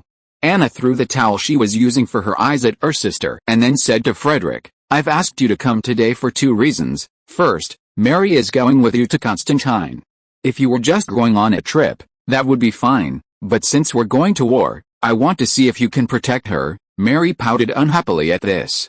Anna continued, "The second thing is that the nobles in the grasslands in the lower reaches of the Danube were originally from Teresa's side, but she was very disappointing, so those on the grasslands planned to surrender to me and my brother respectively. However, there is a group of people with new ideas. They want to surrender to you conditionally." Frederick frowned and asked, "Those over there are your vassal states. Do you agree to let them surrender to me?" Anna replied, "The tribes on the grasslands over there are changing too fast. Today's chief may be headless tomorrow. We don't care about them as long as we can provide troops. Everyone in the empire knows that the farther away the lower reaches of the Danube are, the less we can control them. Their requirements are very simple. Aren't you transforming swamps into fertile fields in the lowlands? There are also many swamps near the mouth of the Danube. As long as you help them transform the swamps into farmland, they will surrender to you and provide you with hussars every year." After listening, Frederick began to think. The Osmagian Empire's hussars were recruited from the middle and lower Danube regions. Besides their usual reconnaissance duties, these light cavalrymen were also skilled in rapid and stealthy marches, enabling them to unexpectedly appear around weak points in enemy defenses. However, that region was too far from Wesson, over 2,000 kilometers by water, making it impossible for Frederick to effectively manage it. He pondered a few more issues and formed a plan. Frederick shook his head slightly and said, "Renovating the coastal swamps isn't a simple matter. Different swamp types require different renovation methods. We need experts to conduct on-site inspections before we can come up with a plan. Tell them I'll send someone over to take a look first. If it's renovable, we'll do it. We'll discuss profit sharing later." Anna looked at him with some surprise and said, "I thought you'd accept them first and then find a solution, or even pretend to find one." Frederick shrugged and said, "Be honest. If they're willing, I'll go there and open a market for mutual trade. I'd be happy." Anna thought he was probably worried about the remoteness of the place and how to manage it, so she said, "Okay, I'll talk to them." Frederick thought to himself that the people there were too far away, with the Osmag Empire in between, but Constantine wasn't far away, easily accessible by sea. Why not do them a favor and sell them to Prince Dragaces? Constantine's current problem wasn't just one city, it was the survival space of the entire East Plain Empire. Frederick saw a lack of allies in the Inland Sea, making it a long-term target. Supporting a strong ally would strengthen his trade reach. He offered his assistance now, saving on secondary investments later. Mary stood up and walked out of the bath. Frederick, startled, tried to follow suit. Mary restrained him, saying with a smile, "I've sold you." Frederick blinked. What was going on? Chapter 249 Fleet. In late April, rain began to intensify across the Osmana Empire, significantly increasing the Danube's water level and flow rate. A massive fleet sailed downstream, drawing crowds to the shore as it passed the city of Wien. Even Emperor Ferdinand gazed for a long time from a riverside turret. The entire Wesson army had begun to master a skill that left Frederick speechless: predance. As the fleet passed the imperial capital, every member lined up on either side of the ship, wearing gas masks, even the horses on deck. Frederick, with a sullen face, ordered over the intercom, whoever was pretending to be wearing a filter cartridge in the gas mask canister would be responsible for digging and filing the latrines. According to Wesson Army sanitary regulations, field latrines must be filled when nearly full, and they must be stepped on to ensure they didn't sink. The first few steps often resulted in accidents. There was no other way. Constantine had more poisoners than usual, and the canisters had a limited lifespan. They couldn't be wasted. "What's that ship?" Ferdinand's voice was buzzing as he spoke through his gas mask. The emperor had long been interested in this type of armor, and after trying it out himself, he decided to purchase one. He also found it quite amusing and wore it often for fun.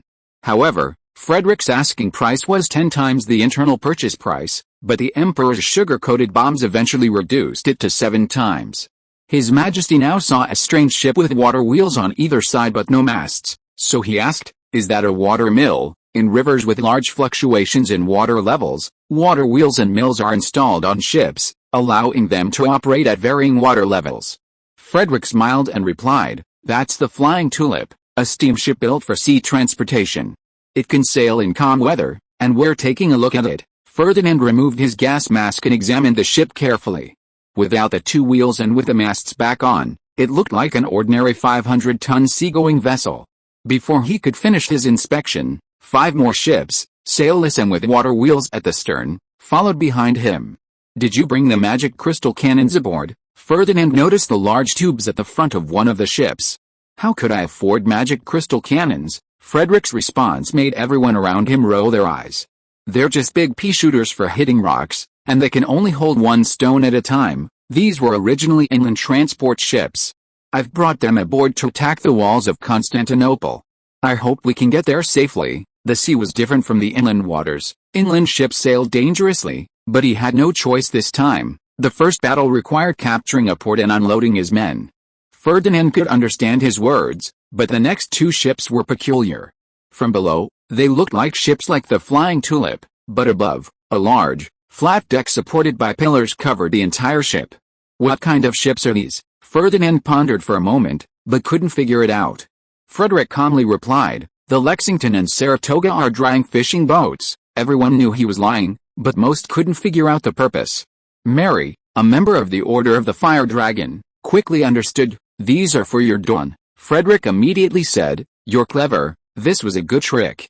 With the current state of the Wesson, paddle steamers for inland waterways were no problem. If it weren't for the war, those inland cargo ships would have been put on display.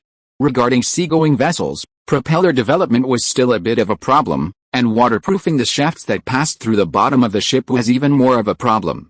So Frederick instructed the shipyard to try to develop paddle steamers, starting with seagoing vessels. The next day, Dragace's ship arrived, allowing him to dock and visit Ferdinand with a group of former loyalists from the East Plains Empire.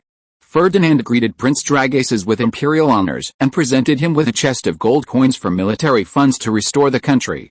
The massive fleet sailed by, trailed by 2 new ships. Marie and her dragon joined the fleet last. Frederick, riding Dawn, soared into the air, carrying the newly joined Eugene, and finally landed on the Flying Tulip. This was the flagship for the operation, and the headquarters was also located there. Frederick grabbed a random person and asked him to take Eugene to report to Helmut, while he went to the captain's cabin. "How is the ship?" Frederick asked, closing and locking the door. In the captain's cabin, a young woman with short blonde hair was reviewing reports. When she saw Frederick enter, a brilliant smile broke out on her face. "Ah, you're back." Lulu jumped to her feet. After years of training with Baron Edition, Lulu believed she was ready to become a captain. She arrived in Wessenberg to meet Frederick just as the newly refitted ship was undergoing sea trials on University Lake. Frederick, as he had promised, gave her the vessel. Once she learned how to operate it, she was ready for the operation. "There's a problem," Lulu told Frederick. "The water wheel's been getting tangled in debris for the past few days, making it a bit of a hassle to clean. It almost got tangled in the shaft. The chain's running a bit high, and the lubricant's been depleted. And oh my god, it's not working anymore. Just a hug." Frederick sat down in her chair and brought her over, one arm gently around her waist while the other took yesterday's daily inspection form. Frederick had only provided a rough design for the paddle steamer. The technical details were completed by the shipyard's technicians and faculty and students from the University of Wessenberg. Unless there were serious problems, he wouldn't point them out. The paddle steamer's 450 horsepower steam engines were now installed in the lower hold, where the ballast had once been. They were connected to the water wheel via a main shaft, gears, and large chains. The high chain temperatures and rapid lubricant consumption were likely due to the different operating conditions. He had no other options for dealing with the debris, so he could only devise a method of installing blades near the main shaft to shred it using the force of the water wheel's rotation. What Lulu didn't have time to mention was the ventilation issue. The temperature in the engine room was a bit high, and the humidity was also high, making the existing ventilation pipes inadequate. She asked the ship's carpenter to drill 2 ventilation pipes in places that would not affect the hull structure, and then to install exhaust hoods from the spare parts warehouse. After reading all the maintenance records and the navigation log, Frederick was quite satisfied with the ship, and even more satisfied with Lulu's management. He couldn't help but hold her hand tighter. The Wesson State Fleet sailed down the river, with no obstacles along the way, except for a fight when they stopped at Buda for supplies. Chapter 250 Change of Plan. Wow! Reeds everywhere, Lulu exclaimed in amazement from the watchtower. Frederick, beside her, peered through a telescope. Green reeds filled the surroundings, and beautiful birds occasionally flew by. Frederick was somewhat thankful he hadn't impulsively agreed to the swamp reclamation. This wasn't a swamp, but a vast wetland, covering tens of thousands of square kilometers, with countless tributaries branching off from the Danube. So, Frederick had left the locals to drag aces to deceive. He'd see how many he could convince. Then, Dawn, on the deck, called out twice, and Frederick waved at it. Behind Dawn, 2 men were being punished by shoveling manure. One was Eugene, a recent arrival, and the other was Metzger, a veteran of many battles. Eugene had been shopping in Buda with Metzger, his fellow trainee staff officer, when they saw several men chasing 2 disheveled women on the street, holding bloody daggers. Without a word, they stepped forward to save them. It turned out that both groups were from local gangs, and the 2 women were assassins who had just seduced and taken out a leader of the opposing gang. The 2 gangs had recently engaged in an all-out war over a turf dispute. One side, seeing a Wesson soldier rescue someone from the other side, assumed they were colluding with the Wessons. Thus, the Wessons were inexplicably drawn into the gang war. That afternoon, Frederick, dressed in uniform, was enjoying local delicacies with Lulu and Mary, unprotected, when they were surrounded by a dozen gang members. The other Wesson soldiers who disembarked were in a similar situation, surrounded by armed and malicious individuals. Nothing much happened after that. The city's lord was Mary's youngest uncle, and the gangs were his pets. Challenging royal authority was no joke. After figuring out the situation, all the middle and high-ranking members of the gang who hadn't been killed by the Wessons that afternoon were tied to stones and thrown into the Danube that night. After understanding the situation, Frederick summoned Eugene and Metzger for a scolding. Most people hold a knife with a blade facing the base of their thumb, a practiced instinctive practice when handling a sharp weapon. However, when holding a dagger, the blade is often held toward the pinky finger. Could a woman who knew how to hold a bloody dagger like this be a proper woman? Therefore, they were assigned the task of cleaning up the horse and dawn manure on the ship. Frederick watched from the lookout for a while until the latest intelligence arrived. He returned to his room to review the information sent by the general staff. Knowing that intelligence precedes the troops, Frederick had dispatched intelligence officers to key locations early in the morning to establish radio stations, relaying the latest information on the future battlefield to headquarters aboard the Flying Tulip as quickly as possible. In those days, news traveled only slowly, and Frederick's destination was known only to the high-ranking officials of the surrounding neighborhood. Even as the entire army boarded their ships and sailed down the river, many still believed they were heading to the well-connected kingdom of Kush to the south to aid Lady Sophie and repay her for bringing her eastern crops, such as Elizabeth potatoes and pumpkins. There were many similar false reports. Some believed that the wife of Duke Wesson's master, Lord Richardner, had been bullied, and Master Wesson had led his men to help his mistress. It was difficult to distinguish between true and false reports. Frederick even sent diplomatic officials to contact ports along the way to purchase supplies, apparently intending to head all the way to the kingdom of Kush. As for Dragaces and his men, their public identity was now a mercenary force. When the Flying Tulip arrived at the mouth of the Danube, there was no movement in the area that would soon become the battlefield, 300 or 400 kilometers away. The weather was simply not good. This year's rainy season in the war zone had been heavier and longer than usual. In previous years, the sky would have cleared by this time of year, making the weather perfect for the arrival of the army 2 days later. But this year was different. The rain showed no signs of stopping, destroying many bridges and making the roads muddy and impassable. Frederick prepared a map and turned on the radio on the table to call Helmut in another cabin, as well as Dragaces and Little Franz on the other ship. After confirming everyone had received the weather forecast, Frederick said, "I suggest implementing option 2. Tell Focus will be landing directly at the port of Constantinople and attacking the city, so he can concentrate his forces around the city. The roads are difficult to navigate right now, and the same applies to the enemy. Let them make an extra trip. I have an idea. If the waterway is open, after capturing the river mouth, part of the army could sail upstream to capture key points along the river. This battle wasn't just about retaking Constantinople. The city didn't grow much food, and if they couldn't control the surrounding land, simply occupying one city would lead to starvation." Over 200 kilometers northwest of Constantinople lies the Mar River Valley, nearly 200 kilometers long from east to west and about 100 kilometers wide from north to south. To the north, the Laotian Mountains separate it from the lower Danube plains, while to the south, a mountainous area lies. Numerous small rivers flowing from the mountains converge into the Mar River in this valley, making the land flat and fertile. This is the only granary of the eastern plains, and Focus granted the land to his closest confidants. The Mar River flows eastward into the inland sea. Near its estuary lies the port city of Magiabeo, the first target of this campaign. According to the plan, after capturing Magiabeo, Frederick's troops would quickly divide their forces. They would advance upstream along both banks of the Mar River to quickly eliminate Focus's closest confidants, while another force would block enemy reinforcements from the south. Finally, they would advance eastward and attack the city of Constantinople. This campaign was not only a military undertaking, but also an economic and political one. First, they would capture the Mar River basin.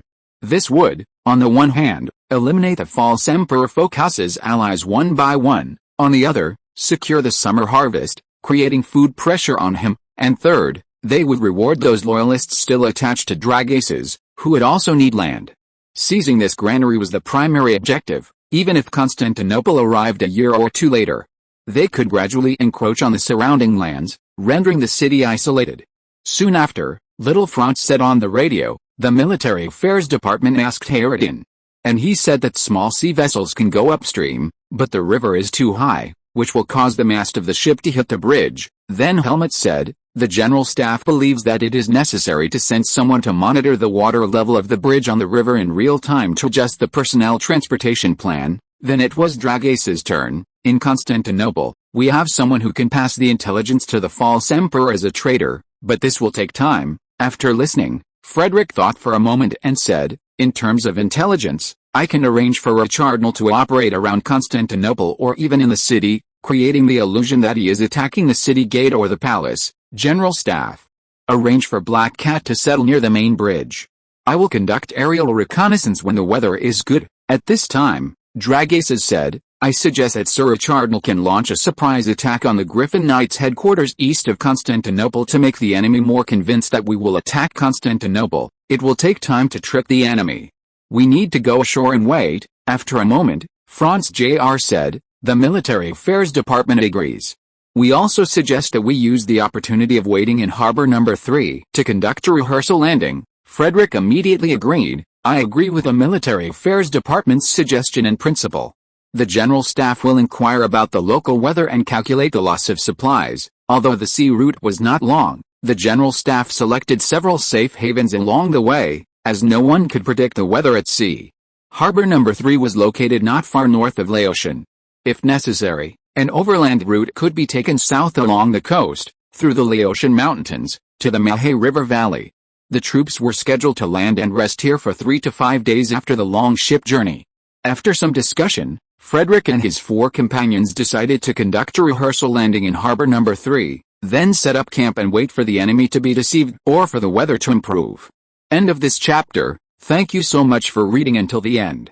Don't forget to give it a like. Looking for more exclusive content and immediate access?